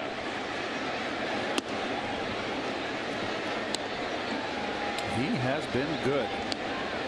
Got a 92-mile-an-hour fastball. He spots it well. When I know with his fastball, Gary, right-hand hitters, he knows how to come upstairs, up and in, and it complements his breaking ball. What's been notable, and there's another example there, that even in hitters' counts when he's thrown his fastball, the hitters are not getting good swings, good contact against him. You know, just a marvel at today's advancements in surgeries, and you know, the surgery that he had a long time ago, the picture was finished. Yep. Well, it's only 2 years ago he had Tommy John surgery, May of '07. Boy, Upton looks bad at the plate. He's swinging a lot of bad pitches. Carl Crawford on deck, then Evan Longoria here in the 6th. Fernando Nieve, 26 years old.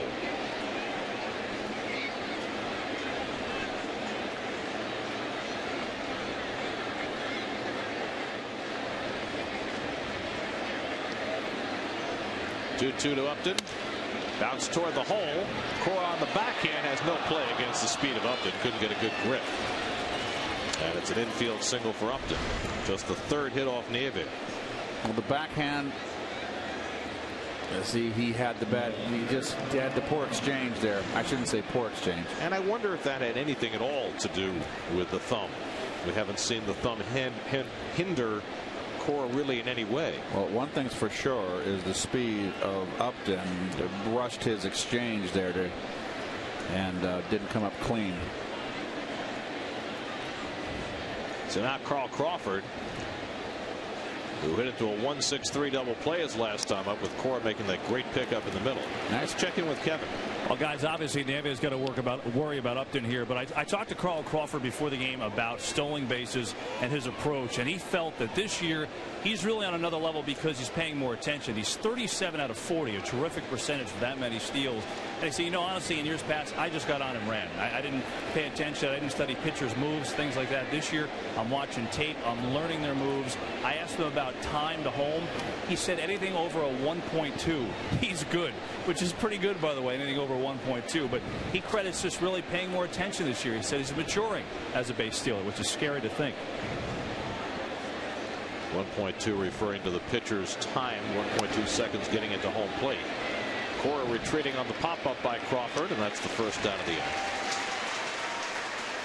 Well, Crawford had never stolen more than 59 bases in a season, and he's already got 37, and we're well less than halfway through the year. So he is certainly on a career record pace. Now Longoria, who's 0 for 1, flied out to the left field wall in the 1st, then walked to lead off the 4th. We noted in the 1st at bat how Longoria has his feet very close together and doesn't take a very big stride. Slightly open stance. There goes Upton, pitch outside. Schneider's throw, not in time. So Upton has his 26th stolen base of the year. Well, tough pitch to throw out a runner too. Slider down in the dirt. I don't think a howitzer would have got him. Oh, he missed the bag with his front foot. How do you do that?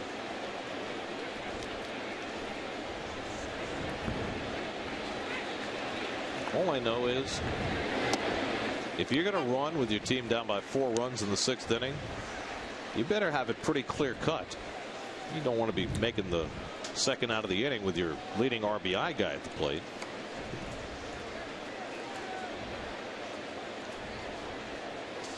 One and 1 to Longoria. And he takes it wide. Longoria 60 RBIs. That's second in the American League. Was it Jason Bay lead it? Who's the leader? Is it Jason Bay with 63?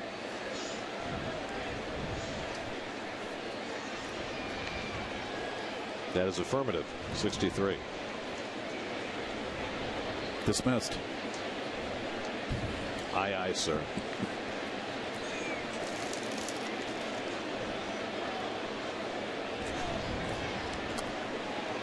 I don't know how to give a good salute, but I'll learn for you, Captain.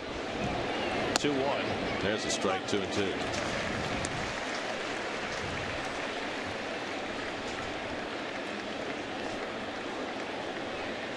Carlos Pena waiting on deck. This is a Rays team. If you give them base runners, they can strike in a hurry. With the home run bats of Longoria and Pena, and even Zobrist has got 14 of them. Now the 2-2 curveball hit in the air down the left field line, hooking toward the corner and well foul. Well, a little out in front there. Another hanger to Longoria, and his first at bat he got a hanger and flew out to left field deep to the track. And this one he just got a little out in front. Mets are going to get their bullpen cranking now with Nieve up to 93 pitches on the night. Threw 108 in the start at Yankee Stadium last Saturday.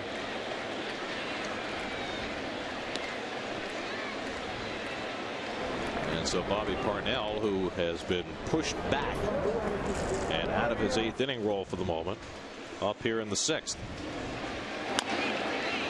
Rolled over and pulled foul. Very impressed with Longoria's 3 at bats thus far, Gary, even though he's hitless. But particularly this at bat, he is very selective.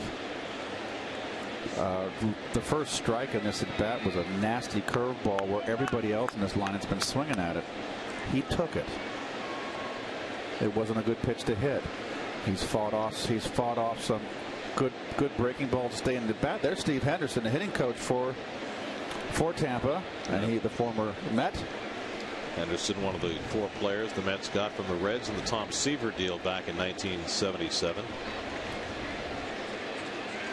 2-2 now, and Longoria takes in the dirt. Schneider can't get enough of a piece of it, and that enables Upton to move over to third. So on the wild pitch, the Rays have a runner at third with 1 out. A tough one to block right there. Just gets away from Schneider. Didn't Steve Henderson have a long hitting streak? Steve Henderson had a streak of 8 straight multiple hit games, which is a Mets record. David Wright threatened that the other day.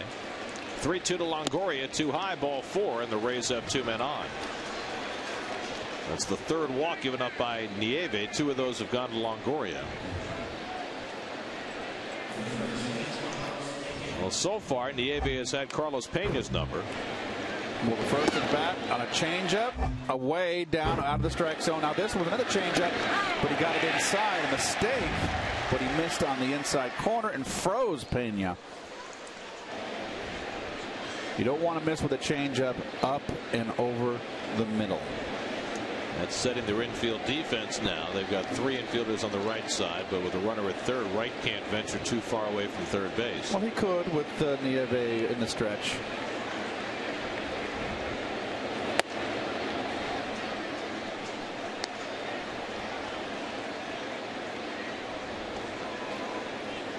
You see the numbers for Pena, leading the league in home runs, 2nd in strikeouts. So the Rangers' Chris Davis has already struck out 97 times.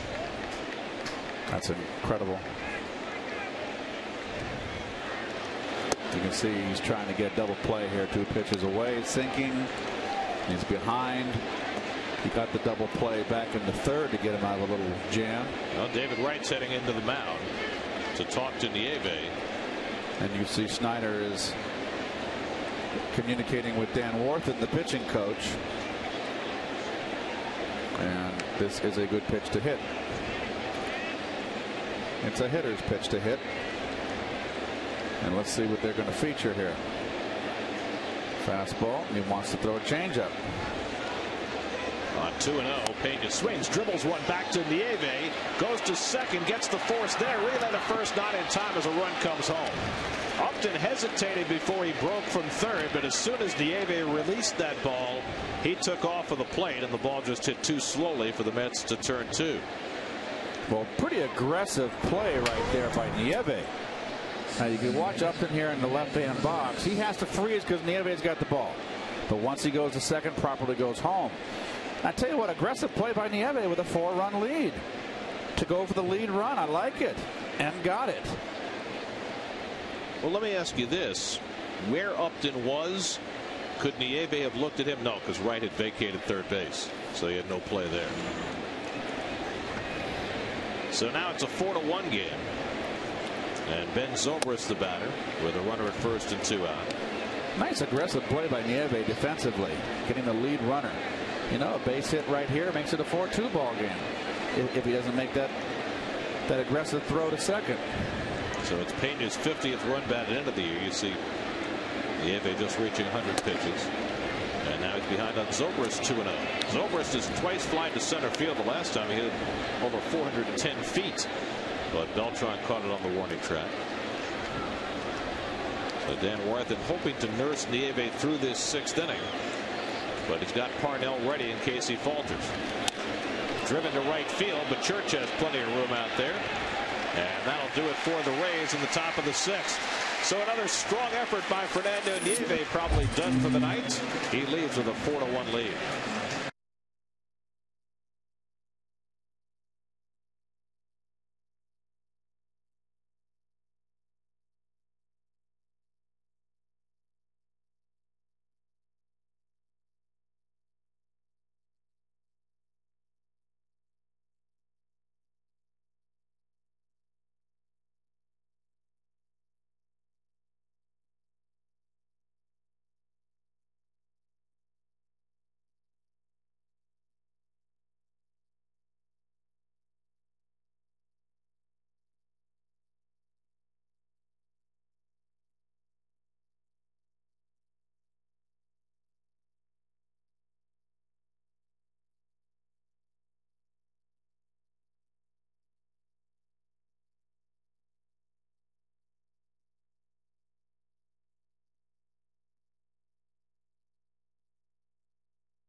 Lincoln Mercury. Drive the Lincoln Mercury difference at your Lincoln Mercury dealer today. Fernando Nieve, 6 terrific innings. He's allowed a run on 3 hits. 102 pitches, so you would suspect that he is done for the night.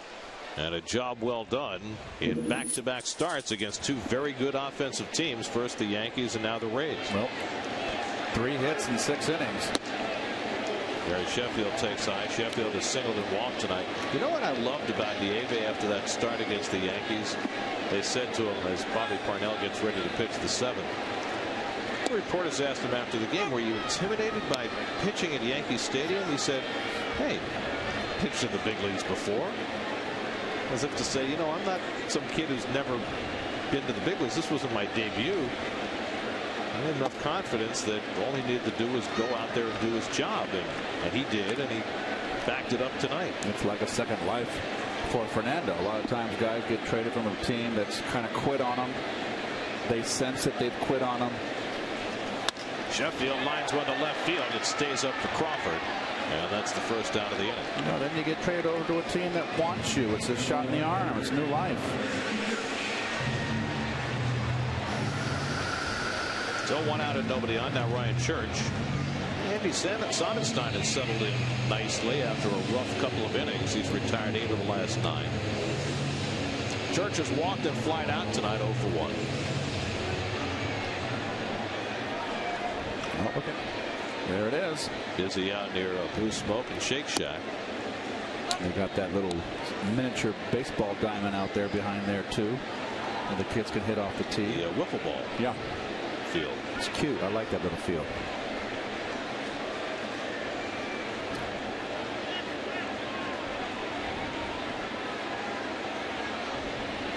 Have you had the fries out there?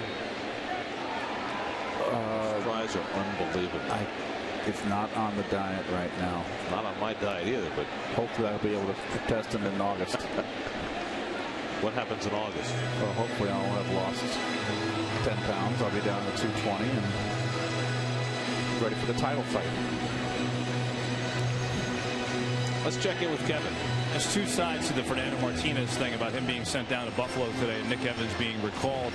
First of all, the mental side. I talked to him and he said, you know what I appreciated the most about this is how the guys treated me and how they helped me learn from my mistakes. As Church tries to doink one into center, and that's going to fall in, base hit for Ryan Church. But Keith, Jerry Manuel said something today that I'd like to get your input on. He said, you know, when Fernando was a little younger, I thought that he was a little shorter than he is now, and I thought he went the other way a little bit better. Now I think he's gotten taller, and I think he's a little bit more vulnerable to the off speed. What exactly does he mean by that? Well, that's a very good question. The big difference that I saw, the Fernando Martinez that I saw in the last 2 spring trainings was a young man with a very fluid, smooth swing. I see him overstriding, locking his hips, and really having no continuity to his swing. Now, he mentioned, Gary, correct me if I'm wrong, something about pitchers. I don't know the exact terminology with his front foot. What Jerry said is he thought that pitchers were able to take advantage of his front foot. In other words, he'd throw him a fastball early in the count and then just throw all speed stuff, and his front foot was either too early or too late, and he was never able to get in any kind of sync as far as his timing was concerned. Well, I honestly felt that they were doing him a favor throwing off-speed stuff to him because it gave him a chance to catch up with his bat. He was having a very difficult time with good fastballs, I felt, because he was overstriding. When you overstride, it locks your hips. You got to rotate your hips when you hit. And when you overstride, it's just, you can try it at home. It's murder on the back. You know, so you can't. You just can't. It slows your bat down. When your hips are locked, your hands lag behind, and they can't get the barrel of the bat through. So it's always important. Your trunk has to go with your swing, goes with your hands. And when you overstride and you can't do it, then you're like this, and what happens? Your bat drags, and that's what I saw. Yeah, the point Jerry was making about him standing taller now. As Schneider goes the other way, in comes Crawford, and he picks off another line drive. That's the second out. And Church back to first. Jerry was saying that when Fernando was first signed, when he was 16, batting out of that more of a crouch, he was driving the ball to left center. Absolutely, and naturally. Right. And fluidly. It was a very fluid swing. You look at it, what I mean by fluid. Darryl Strawberry had a fluid swing for you Met fans. It was a beautiful swing that was all together. It's like Dwight Gooden's motion was fluid. Not disjointed, and Ken Griffey Jr. is correct. Yes. Okay. Wonderful. That's a great example. When you lock up, you become more robotic and mechanical. 1-0 to Castillo. Church runs. Navarro's throw into the runner, backed up by Zobrist to keep Church from going to third. 4th stolen base of the year for Ryan Church.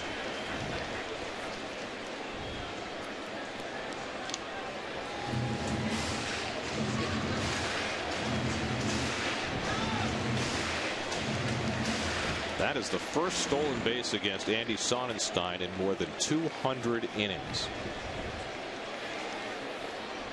It's pretty amazing. It is pretty amazing, and he hasn't thrown over hardly at all today. 1-1 to Castillo. There's a strike. Okay, so you know when you I'm getting out of your way. When you overstride, and I mean, you're like this. How can you? You can't turn your hips when you're like this. So everything's going to stay back behind. When you take a stride normally, it frees your hips up to get the bat through. And of course, you've got to stay no leaning, stay back. Simple. I think you just whacked the cord on your headset into left center field. Fouled at the plate by Castillo. Not simple, folks. I gave you as much room as I could. We're talking about a fluid swing, but see how Darryl? It's just look at that beautiful body in working, everything working together. So those are things you'll have to work on, and you know I think if he gets back to that old way, I know exactly what Jerry's saying. You know, when it's tough up here, when you come up and you're not playing every day, and you're a young man, and he's 20 years old, and you're struggling. I've been there. And everything speeds up, and you start swinging at bad pitches, and you get lost, and you lose your confidence. I've been there. It's a tough road to hoe. 1-2 to Castillo, slash foul. And I think there's another element to it, too. I mean, Fernando came up here. He sees a team that's, you know, struggling for power, and he's thinking, well, maybe I can hit a few home runs and help this team. That's got to be an aspect to it, too. Well, I would have hoped that he wouldn't have tried to hit home runs, that he would just come up here and try to get his feet wet and help this club hitting line drives. But I mean, I'm sure that's what he tried to do. And it's not the end of the world that he got sent down. Mickey Mantle got sent down. Oh, heck, he's only 20 years old. Bouncing ball down at Pena. And Sonenstein gets over to cover. That ends the inning. We're heading for the 7th. Mets going to the bullpen. Bobby Parnell coming on to try to protect a 4-1 lead.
Delivered the keynote tonight. A 3-run homer in the second inning to support Fernando Nieve, who got some good defensive help from Alex Cora. Nieve with 6 solid innings tonight. Little chip-in work by David Wright, so driving a run with a double. And the Mets have a 4-1 lead as we go to the 7th. And Bobby Parnell comes out of the bullpen to relieve Nieve. As you look at your Hyundai line score, Nieve allowed just 3 hits over 6 innings. Now Gabe Gross leads off the 7th and takes a fastball strike from Parnell. Good live fastball from Parnell. Had a little bump in the road there. Had a good outing his last time, his second game back in Baltimore. Had a good clean inning, and that was a good sign. The batting average a little bit too high for Bobby. And particularly against the lefties, and he'll face a couple of lefties in this inning, including Gross, who takes low and inside 1-1. On Nieve, 102 pitches over 6 innings, 1 run, 3 hits, 3 walks, 4 strikeouts, a wild pitch. His ERA through 2 starts and 1 relief outing, 1.84. Outstanding. Congratulations from his manager. Well, we've talked about it before. The Mets, with the offense they've got right now, with the lack of power that they have, they need to win with pitching. But right now they've got a rotation that essentially has 3 number 5 starters in it. And Livan Hernandez has pitched a lot better than a number 5. He's been great. Tim Redding has been good enough, and now Nieve chipping in as well to go with Pelfrey and Santana. 3-1 now to Gross. Jason Bartlett on deck, and then Dioner Navarro here at the top of the 7th. Oh, talk about guys that there's Nick Evans, recently called up with Mike Pelfrey. Parnell walks the first man to face him. Not the way he wanted to start. So Gross is aboard. Today's game is brought to you in high definition by Verizon Fios. If you're not watching in Fios HD, see what you're missing. Call 1-888-GET-FIOS.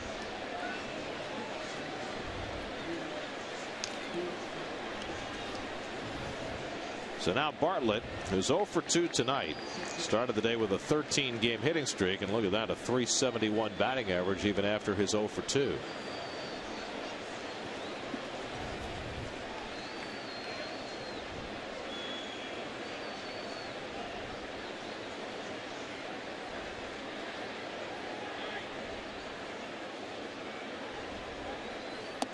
And Bartlett takes a fastball at 95 for a strike. Jason Bartlett, who played for the Twins and came over to the Rays as a defensive specialist, really helped tighten up their defense last year, and now contributing with his bat as well. Well, last year's American League champion Rays, this young man right here, Jason Bartlett, was voted by his teammates as the most valuable player. That's a badge of honor. Well, the Rays very consciously sought to improve their defense, and Bartlett was a huge part of that. One of the reasons that they were so successful last year. There's a strike at the knees, 1-2. Pat Burrell with a bat in his hands with the pitcher's spot 2 batters away. Burrell normally the DH for the Rays. No position in these National League games. So ready to contribute as a pinch hitter. Now the 1-2. Line into left field, a base hit for Bartlett. And so Parnell coming on here in the 7th, a walk and a base hit greet him, and just like that the Rays will get the tying run to the plate. Well, he hung the slider right there ahead in the count, and that's going to get a little chat from Dan Warthen here. There's the helicopter right there. Not what he wanted to do, and he knows it. Well, in Baltimore, in the first game of the series on Tuesday, he gave up back-to-back hits in the 9th inning. And had a couple of runs charged to him. Then he bounced back on Wednesday and retired all 3 batters to face him. But now more trouble facing him here in the 7th inning after a walk and a solid single. Well, we've got a man up here now in Dioner Navarro that get the ball on the ground, you got a double play. Navarro tonight is singled to left and taking a call 3rd strike. So you got Navarro at the plate and Burrell out on deck to pinch hit. And the Mets keep the bullpen cranked behind Parnell, who will get at least one more batter here.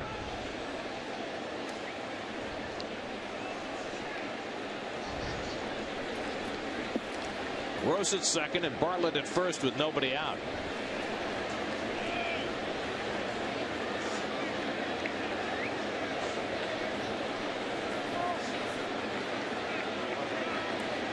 And Navarro up there looking to drop down a bunt.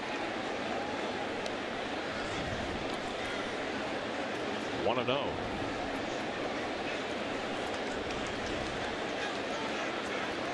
Nope. There's the former Met killer. Although the Mets did finally figure him out. I mean, when he first came up, he was just death for Met fans. Pat Burrell. And again, Navarro looking to drop one down, and it's 1-1. I think he's doing that on his own. If the manager, there he is right there, he's not going to bunt with Sonenstein back into in the 3rd inning. Yeah. Oh, why would you bunt anyway? You're down by 3 runs in the 7th. I agree. You're certainly not bunting to sacrifice. That's brought David Wright in at the corner. 1-1 to Navarro. And he takes it upstairs, 2-1. Honestly, I don't think that David has to come in so tight. He's going to push back now. Why? You've got a very slow runner. You don't. David was in right about in here. He didn't. That's a little bit too much. But that's much better right there to cover more ground defensively. You don't want to leave that hole, too much of that hole between short and third.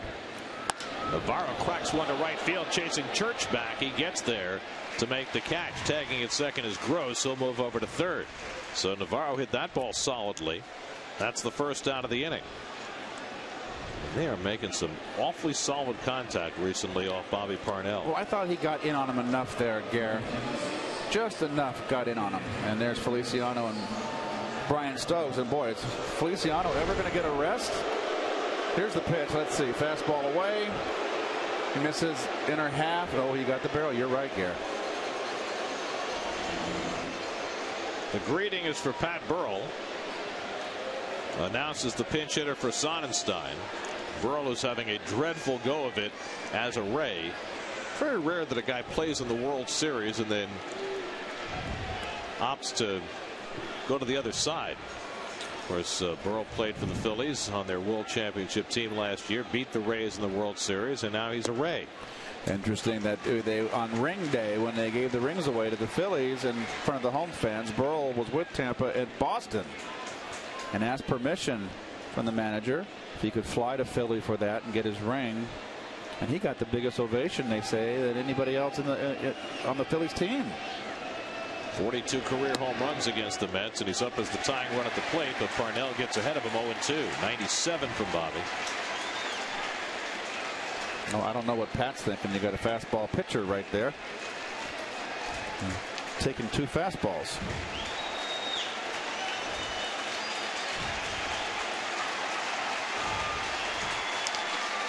I don't think he's going to throw a slider here.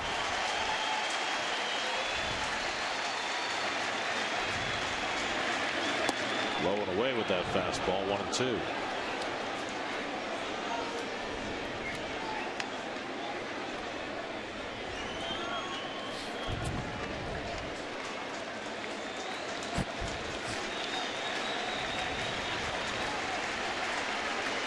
Fastball away. Shook him off. He wants fastball in. Fastball away.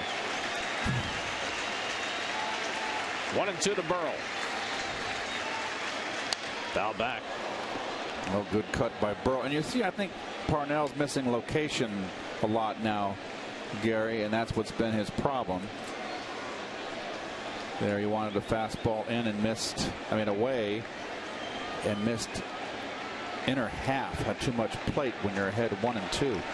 Easier said than done. It's easy up here sitting down watching. Slider, and he emphasized his thigh. He wants it bad out of the strike zone. He struck him out. Parnell gets Burrell, 2 men down.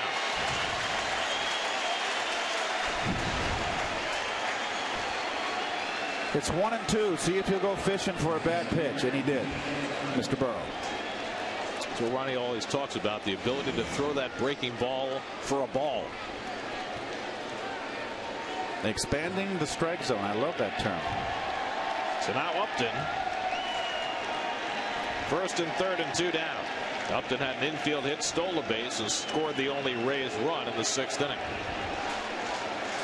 Tying run at the plate in a 4-1 game. Ball 1.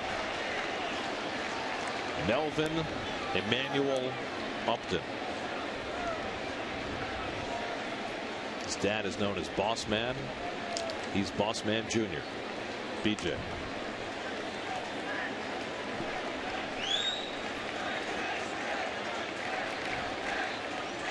.1-0 from Parnell. Too high with a fastball. 2-0. That's one of the first high fastballs that Upton's laid off tonight. I wonder if he was, you're down here. He's not a power hitter, only 4 home runs. He's trying to extend the rally. I wonder if he had the take on there. Somehow I doubt it. 1-0. Fastball in. And Upton swings, grounds one over the bag and down the line, a base hit. Gross scores. Bartlett racing for third as it goes into the deep corner. Bartlett will come home to score. It's a 2-run double for B.J. Upton, and it cuts the lead to 4-3. The ball gets away, and Upton goes to third. There was no reason to throw that ball home. Bartlett had that play beaten easily. Well, that's not knowing who your base runners are. And if you're a relay man, you have time to look over your shoulder while the ball's going down the corner here. You can get your bead on where the runners are. You still can right now. Now pick up Sheffield. And that's an ill-advised throw right there. It's a surprising play by Cora, who's normally a guy who makes all the smart plays, but Cora, who had no chance to get Bartlett, nonetheless threw it. Schneider couldn't knock it down, and it's an error on Cora, allowing Upton to go to third. As you look at the overhead view. What a great shot right there. And here comes the relay to Castillo behind him. Feliciano coming in. This call to the bullpen brought to you by your Tri-State Ford dealers, where you can check out the best-selling vehicles in America.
Carl Crawford, who's 0 for 3 tonight, and Crawford takes a breaking ball for a strike. Well, Pedro gave up got the one out last night, the first out, then gave up the double. And Parnell's not happy, but you know, Pedro's getting an awful lot of work again, Gary. Slider outside to Crawford. Well, you know, the Mets lost J.J. Putz to elbow surgery, and they figured that Parnell would be able to take over his job, but ever since J.J. went down, Parnell has really struggled, and it's making that Met bullpen just a little bit shorter, meaning Feliciano's got to pitch almost every day. Oh, good. To miss at the slider. 1-2 to Crawford. I think he came inside here, Gary. Let's take a look. It was a slider that stayed inside. He meant it to be away. Missed on the opposite side of the plate, not over the middle. That's where you get hurt. 1-2. Tap back to Feliciano, and a beautiful play to end the inning. Feliciano like a contortionist catching that ground ball. 4-3 New York.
Pepsi porch out in right field.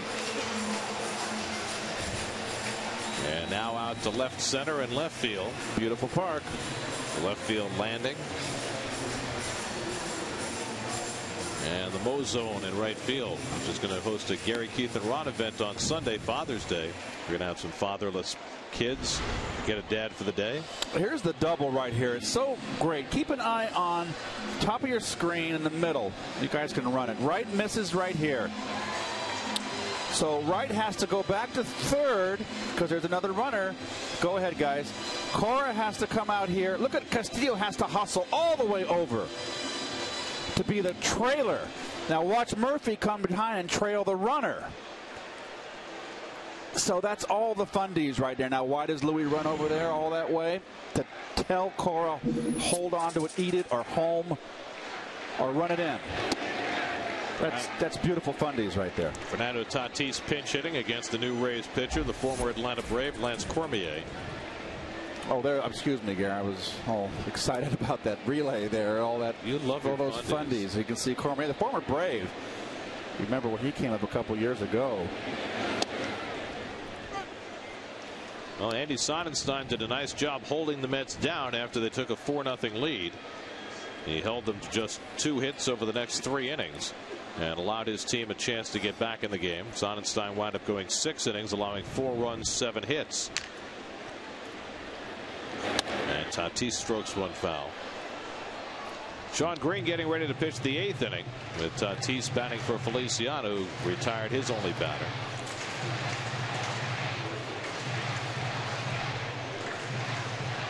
So the Mets will be in a similar spot going to the 8th inning as they were last night. Tatis lines one the other way. Foul. Well, it's pretty apparent that Fernando is looking to go to the opposite field here.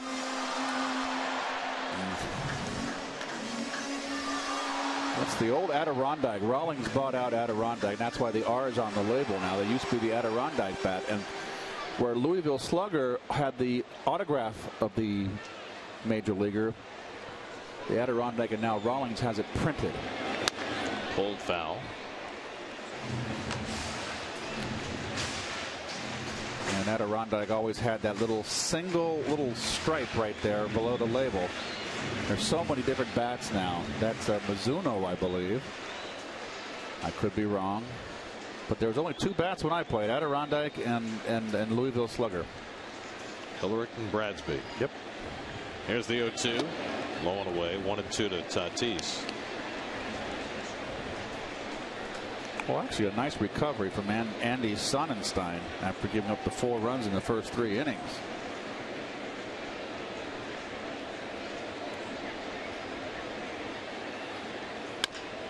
Bouncing ball for Bartlett. And he throws out Tatis 1 away. Next Saturday, before the Mets-Yankees game here on Picks, join us as Verizon Fios presents Yankees versus Mets Subway Series pregame special. Get an inside look at the rivalry, plus an update on the teams, and even a few predictions. Verizon Fios presents Yankees versus Mets Subway Series pregame special. Next Saturday at 6:30 before the game right here on Picks. Alex Cora 1 for 3 tonight, singled and scored back in the 3rd. And Cormier throws a strike. The bullpen is a big issue for the Tampa Bay Rays right now. Jason Isringhausen had Tommy John surgery. He's out for the year. Troy Percival hurt his shoulder, might be out for his career. He may retire. Yep. Chad Bradford had elbow surgery in February. He has been out, and he just started rehab, though. Yeah, he's not going to be back for a while still. Another chance for Bartlett. And he throws out Cora for the 2nd out. Aerial coverage brought to you by DirecTV. Get every Major League Baseball game this season with DirecTV.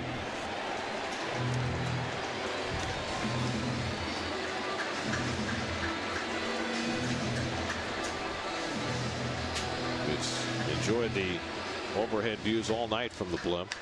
I have. Keith even got to demonstrate fundies on the blimp. Oh, fundies. The Bay of Fundy. Here's Murphy, who punches 1 foul. So the Talking about the Rays bullpen, their closer right now, believe it or not, is Randy Choate, the former Yankee and Diamondback left-hander. Isn't he splitting it with Belfour, or am I wrong? Well, but Choate is getting the opportunities right now. Line drive, base hit, and Murphy has another 3-hit game. Well, he's getting back to being Daniel Murphy, using that center and left side of the field. Well, he's using attacking the outside corner and staying level, hitting the ball with the plate. Excellent signs. Well, second time in 3 nights that Murphy's had a 3-hit game. Jim Hickey, the pitching coach, is going to go to the mound before Cormier deals with Beltran.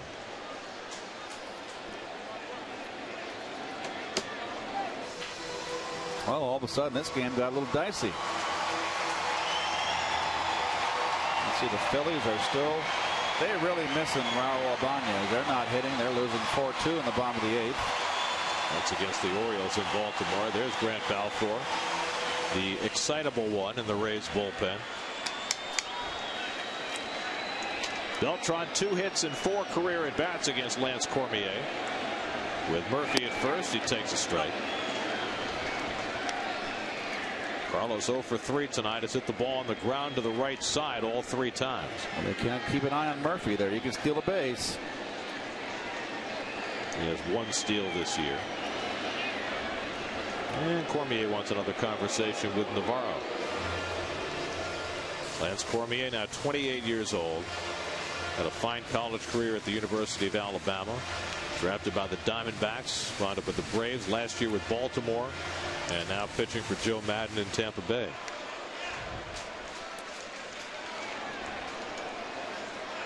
Oh, 1 to Beltran. Pulled foul.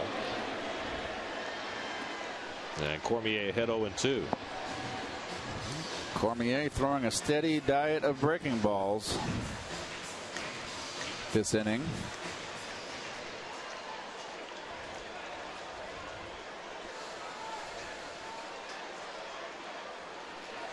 They want him to throw over. There's the thumb. And that usually used to mean hitchhiking, didn't it? I never hitchhiked in my life. My dad would have killed me. You were ahead of your time. Now nobody hitchhikes. That's right. I walked. Here's the 0-2. Holds up. Delayed steal attempt by Murphy, and he's a dead duck at second base. Tried to sneak one. Bartlett makes the tag. 2-6 on the caught stealing, and that ends the inning.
Paint smart.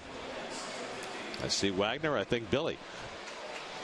But for now, it's Sean Green coming out of the Mets bullpen to pitch the 8th inning. Well, Sean Green has turned his season around, and he has become the man that hands it off to Frankie Rodriguez. And he gets a very tough assignment here in the 8th inning against the heart of the Tampa Bay batting order, Longoria, Pena, and Zobrist. Longoria has walked twice and fly deep to left, 0 for 1. And he's not the element of surprise here. This is an American League team. They're very familiar with Mr. Green. Way inside to Longoria, 1-0.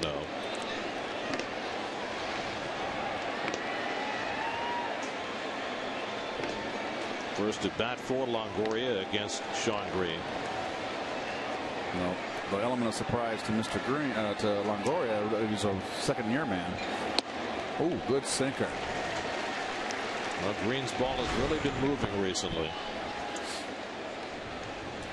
He's thrown 14 2/3 consecutive scoreless innings starting the night, and retired 34 of the last 39 batters he's faced. Longoria takes low 2-1. Well, for Longoria, and again, it's part of the game that's changed today. He's another guy that strikes out a lot, 64 strikeouts right now, and a pace well over 100. He has a good eye at the plate. I don't understand it. Well, a lot of strikeouts, a lot of walks. Fouled at the plate, 2-2. Do you think it's just that guys don't cut down on their swing with 2 strikes as much as they might have once? That, and there's a wealth of mediocrity in the pitching staffs of Major League Baseball today. 2-2. Breaking ball struck him out. Green with a high breaking ball, probably higher than he wanted, stretched out Longoria, 1 away. Well, good slider, fooled him with the off speed. All set up, Gary, with the 4 fastballs. Get to Citi Field, the Mets' new home of amazing, as the series with the Rays continues tomorrow afternoon at 4:10 p.m. Great place, great seats, and a great time. Visit Mets.com or call 718-507-TIXX for your printed home tickets now. So here's Pena, who's 0 for 3, struck out twice, and then grounded into a fielder's choice. That drove in a run in the 6th, his 50th run batted into the season. And for Pena, likewise, his first at bat against Sean Green. So I guess Sean must have missed the Rays when the Mariners played them. Well, no. Upton's has 6 at bats off of Green. Navarro 3. And that misses, 2-0 to Pena. Last night, Sean got bailed out on a great defensive play by Luis Castillo to rob Luke Scott of a hit. Otherwise, his night might have been different.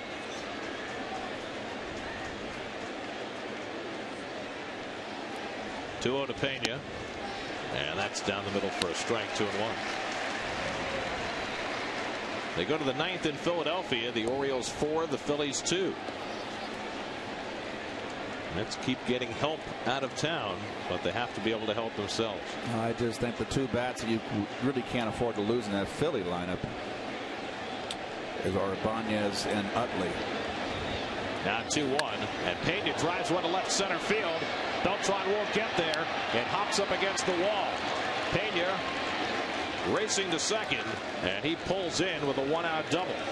And the Rays on the tying run in scoring position with 1 out. Well, that's what your approach off a sinker ball pitcher. If you don't try to pull him, that's a ball he could have pulled. That had a lot of the plate.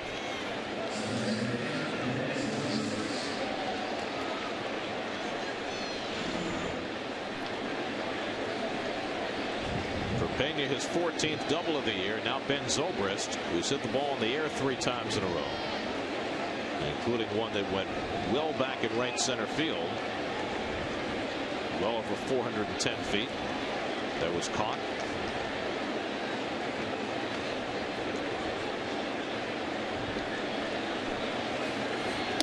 And Zobrist takes a slider inside, ball 1. Almost hit him. Well, and Jerry Manuel's running out of options these days in the bullpen. He's got a couple of guys out there he's not going to trust in a tight spot. Parnell is struggling right now. Foots is hurt. He's running Feliciano out there every day. Green has been tremendous.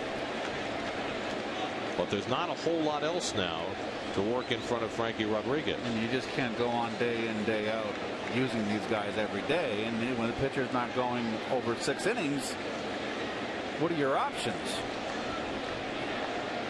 2-0 to Zobrist. And that's low, ball 3. Gabe Gross, another left-hand hitter on deck. Well, they have Willie Ibar, the only left-hand hitter on the bench for Madden's Rays, Joe Madden's Rays.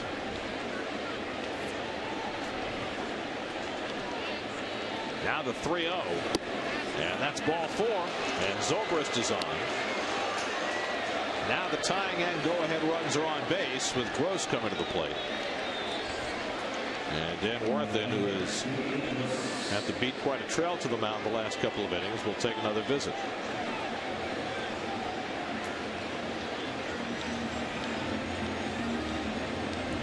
Nolan Reimold just homered to the top of the 9th in Philadelphia, so the Orioles lead 5-2 over the Phillies. Phillies are in trouble right now. They are not hitting. Well, the other thing is, and their home and road splits have become so bizarre that they're tired of talking about it. I mean, the Phillies are 23-9 on the road, and they're 13-19 at home. Yep. How can that happen? Well, we saw this Mets teams the last couple of years, the last 2 years at Shea, struggle at home, Gary. Not like that. I understand. Not split to that extent. So Pena and Zobrist, the base runners, 1 out, and Sean Green with some heavy lifting to do. Gabe Gross has walked twice in this game and struck out. 0 for 1. He's got a nice little hole to hit between Cora and Wright. Green looking for a ground ball. Gross has had limited playing time this year, but he's hitting .382 with runners in scoring position. See the defense right there, kind of shading him to pull. Infield too, Cora up the middle.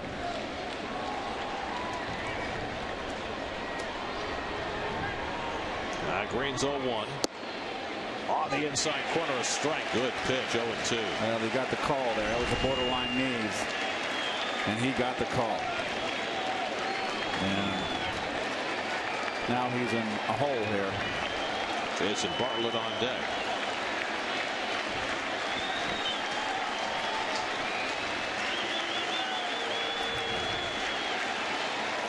He struck him out. Second strikeout of the inning for Sean Green. Nicely done. Just a sinker. And he's trying to pull. So now 2 out and 2 on. And it's left to Jason Bartlett, who's 1 for 3, single to left against Parnell on the 7th. You see his batting average of runners in scoring position with 43 at bats. 442. Oh, wow. Mets nursing a 1-run lead in the 8th. And Bartlett dribbles one at the plate, a foul ball. Tonight the Rays just 1 for 8 with runners in scoring position. The one big hit by B.J. Upton, the 2-run double in the 7th.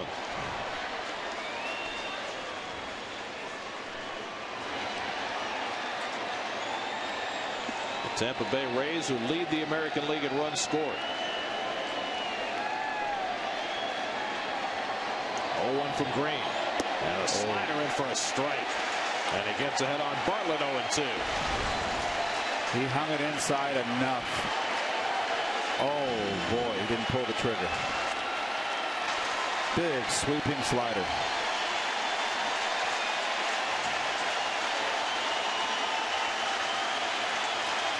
He struck him out, and the inning is over.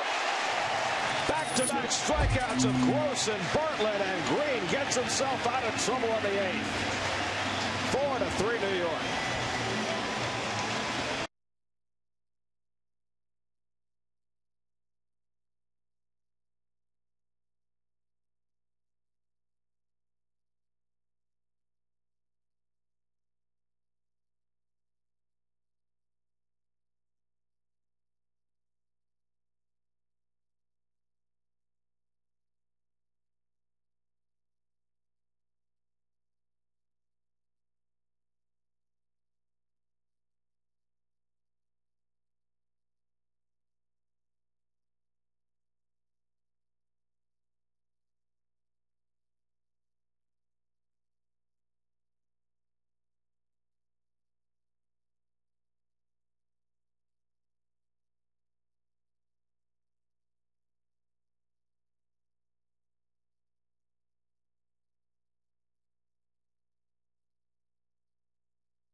Down Ryan Terrio, the game winner in the 10th as they beat the Indians.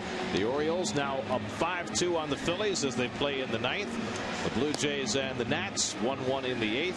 The Reds on a Brandon Phillips home run up 4-2 on the White Sox in the 8th. Yankees got a home run from Melky Cabrera, lead the Marlins in the 8th. Colorado has won 13 of 14. They have the early note over the Pirates. Later on, Oakland at San Diego, Texas at San Francisco, and the Angels go for their 7th straight as they face the Dodgers and Chad Billingsley tonight in Anaheim. That's the warm-up for Weaver versus Weaver in Anaheim tomorrow. Isn't that a much better scoreboard than Yankee Stadium? Carlos Beltran lines one into left center, and he's got himself his first base hit of the night. And the Mets have the leadoff man on in the bottom of the 8th. The answer to that question is an emphatic yes. Love the out-of-town scoreboard at Shea and love the out-of-town scoreboard here. Frankie Rodriguez is going to get right back on the horse after blowing a save last night. Meanwhile, Joe Madden heads out to the mound, and he'll make a pitching change with Wright and Sheffield coming up, and the Mets looking for insurance in the bottom of the 8th. The former Met Dan Wheeler coming out of the bullpen. We'll be right back.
Vehicles in America.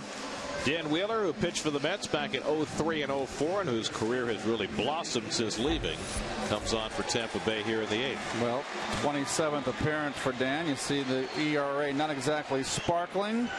Always threw strikes, 6 walks and 21 2/3. That's outstanding. Left-handers, as you see, have always given him trouble. He's a sinker slider pitcher. Comes in to face David Wright. David has an RBI double tonight, struck out his other 2 at bats, and right there, that's a microcosm of David's season. Beltran at first, nobody out. Mets looking to add some insurance in the 8th, leading 4-3. And Wright takes low from Wheeler, 1-0. David has 3 hits and 8 career at bats against the former Met. Sheffield to follow. Lance Cormier went an inning plus in relief, allowed 2 hits. Beltran stole a couple of bases in last night's game in Baltimore. He has 10 for the year. Well, look at the comparison on David. Look, the home run rate has gone down drastically from a homer every 20 to a homer every 70 plate appearances, while the strikeout rate has gone way up. How do you figure? It is an anomaly. That's a great word. It's tough for me to say. I said it right. You could try aberration. It's easier to say. even though it's more syllables. Anomaly is stop it. I got a ball game. Call it. 1-1 to Wright. As Pena holds against Beltran, not a very big lead. And it's taken high 2-1. Dan Wheeler now 31 years old. Mets traded him to Houston in August of 04 and got back Adam Seuss. Who? Is there any relation to the doctor? I don't believe so.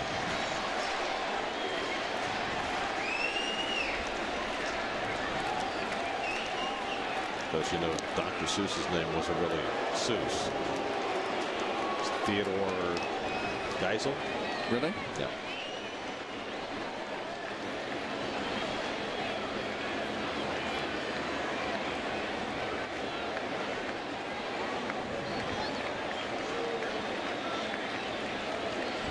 Now the 2-1. Pounded off the plate, a foul ball.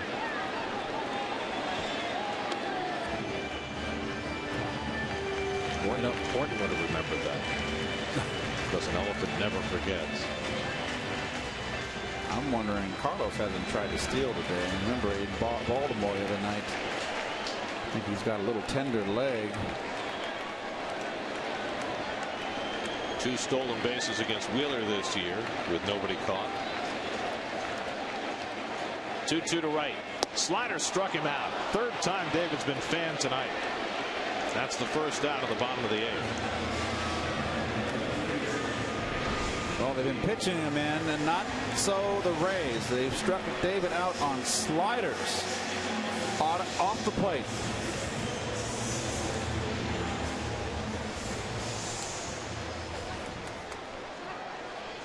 So 1 out and 1 on. Now Sheffield has hit the ball hard tonight. Singled to center in the 2nd and scored. Walked in the 3rd. Lined out to left in the 6th.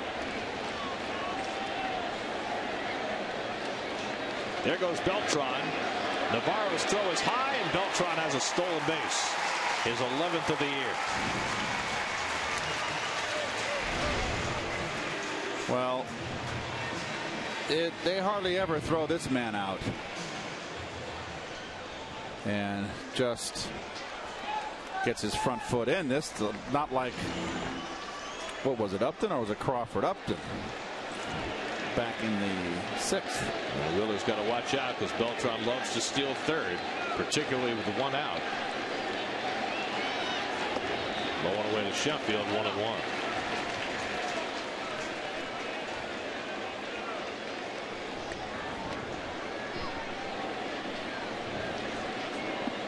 Ryan Church on deck. The Mets 4 runs, 9 hits. The Rays 3 runs, 6 hits. We're in the bottom of the 8th. Jerry Manuel tried to impress on this club to be smart when they steal bases, and that was a smart stolen base right there. That's a big run out there for the Mets, for Sheffield to drive in. And Wheeler likes his slider tonight, 1-2. And he's always loved his slider. Remember in that 2004 season, Gary, when we fell out of favor here? Well, who was the manager in 2004? Was it Bobby? Art Howe. They ran him out there in long relief. He was just tuckered out. He was the guy that they ran out there to eat up innings. I felt for him. He was gassed. 1-2 to Sheffield. Struck him out. Back-to-back strikeouts for Wheeler as he gets Wright and Sheffield 2 out. Well, Chef right here is completely full. You can see where he stepped in the bucket and didn't drop his back foot. Completely full on that one. They're going to bring in a left-hander now to face Ryan Church. And they're going to flip-flop the lineup. Now, this is something Joe Maddon's not used to doing as an American League manager. He's going to make a double switch since the pitcher is due up 2nd in the 9th inning. This call to the bullpen is brought to you by your Tri-State Ford dealers, where you can check out the best-selling vehicles in America. 4-3 New York, bottom of the 8th. We'll be right back.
For you by Time Warner Cable with the most free HD channels in NYC. By Lexus and the newly expanded IS line. By McDonald's new Max Snack Wrap. Classic Big Mac taste, size of a snack. I'm loving it. And by Acura. Acura Advance. J.P. Howell comes out of the bullpen to face Ryan Church. With a runner at second and 2 down. Church 1 for 2 and a walk tonight. He stole on a base. He scored a run. Throws a fastball for a strike. Willie Ibar comes in to play second base. He'll bat ninth. Ben Zobrist moves to right field, so the pitcher bats in the 6th hole with Gross coming out of the game. And there's J.P. Howell, 33rd appearance. Not overpowering, but lots of guts, they say. 25 years old. He was magnificent last year for the Rays. And now he's ahead on Church 0-2.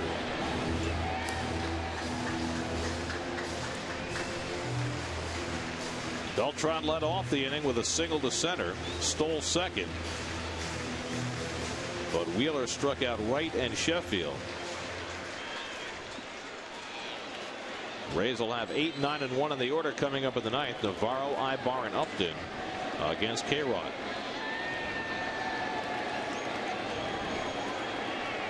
Beltran takes off. Church lines one toward the middle. Base hit.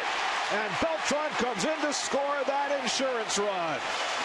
5-3 New York.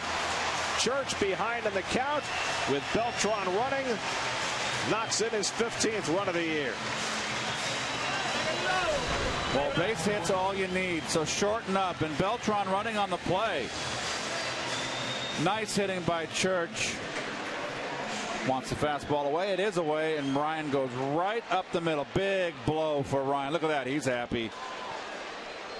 Well, Church has really picked it up recently in RBI situations. Started the night at 163, but that was about 50 points higher than he was at the beginning of the week. And that's a big run.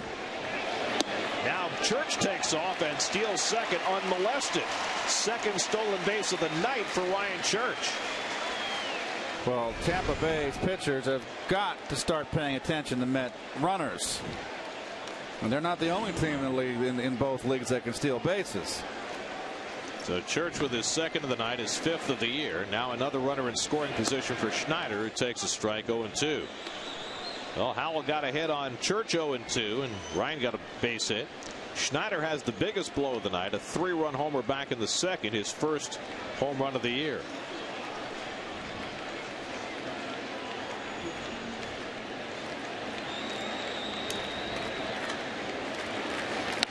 Schneider cues that one foul.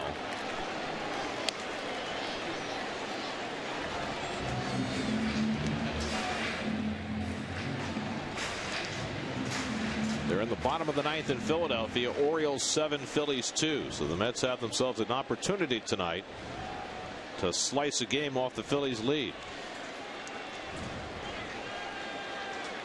0-2. Schneider pounds one foul at the plate. The run in this inning is charged to Lance Cormier. He goes an inning, allows a run on 2 hits. Wheeler struck out the 2 batters to face him, but Howell allows that inherited runner to score.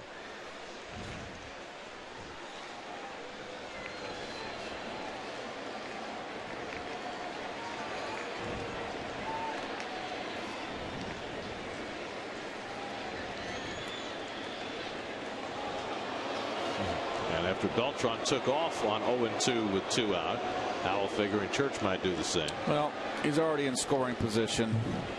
2 outs. Stay there. And Schneider goes down swinging to end the inning, but the Mets had a big insurance run on Church's RBI hit. Ryan's 2nd hit of the night brings home Beltran and hands Francisco Rodriguez a 2-run lead to work with as they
bounced back from last night's blown save. Looks for his 18th of the year. Well, I'm going to use your word, Gary. It was stunning last night. Frankie's been that good. And, you know, everybody has a bad day. And he certainly had a bad one last night. His first legitimate blown save. He has just been brilliant. I claim no dibs, by the way. You can share that word anytime. Deoner Navarro, first man up in the 9th inning. 1 for 3 on the night. And Frankie starts him off with a fastball drilled to right center. Back goes Church near the wall to grab it. One pitch, one long hard out. Frankie with something to say to Navarro as he crossed by his path with a little smile on his face. Last weekend was a wild one in the Bronx. Now the Subway Series moves to Queens with the Mets looking for payback in front of the home crowd at Citi Field. Join us back here on Picks as the Mets and Yankees continue their Big Apple battle. Subway Series next Saturday at 7 right here on Picks.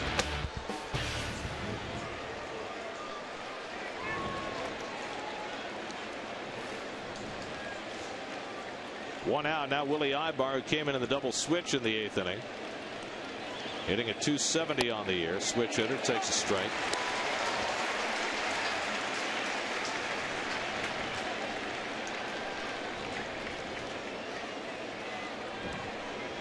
B.J. Upton on deck. He has the biggest hit of the night for the Rays. A 2-run double back in the 7th.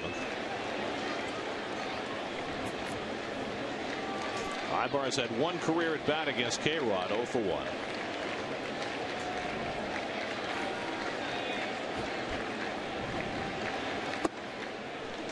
Change up low, and it's 1-1. It was very interesting. Some people said the other day that the American League is more familiar with Frankie, and Frankie this year has the element of surprise on the National League. They have not faced him. And the Orioles more or less said they'd faced him enough and realized you always have to make Frankie get his pitches up.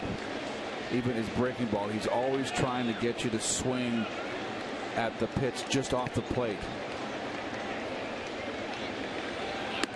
Up and in. Now he's behind on Ibar at 3-1. His problem last night wasn't the fact that they were very patient at bats from Baltimore, which they were. He couldn't get his fastball over to get ahead. Well, it's been the last 2 or 3 outings now where K-Rod's had trouble commanding that fastball. There's a strike with the fastball, 3-2. In his prior outing, when he saved the game Tuesday night in Baltimore, he walked 2 in that 9th inning before registering the save. 2 more walks, including one with the bases loaded last night. 3-2 to Ibar. Fouled away. Don't forget, right after we're done here, if you want continuing coverage, you can flip it over to SNY for Lincoln Mercury Postgame Live. After every Mets game this year, here on Picks, it'll be the Picks News at 10.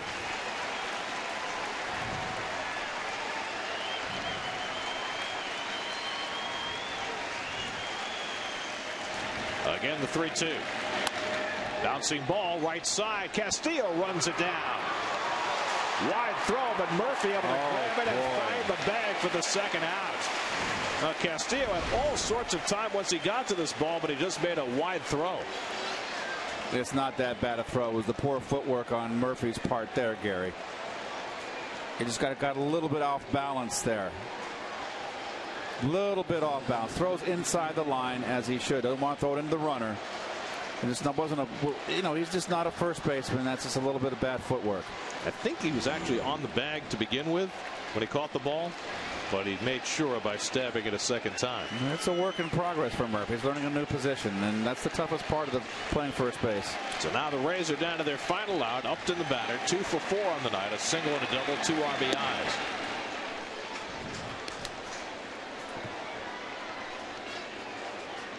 Upton 0 for 2 in his career against Frankie Rodriguez.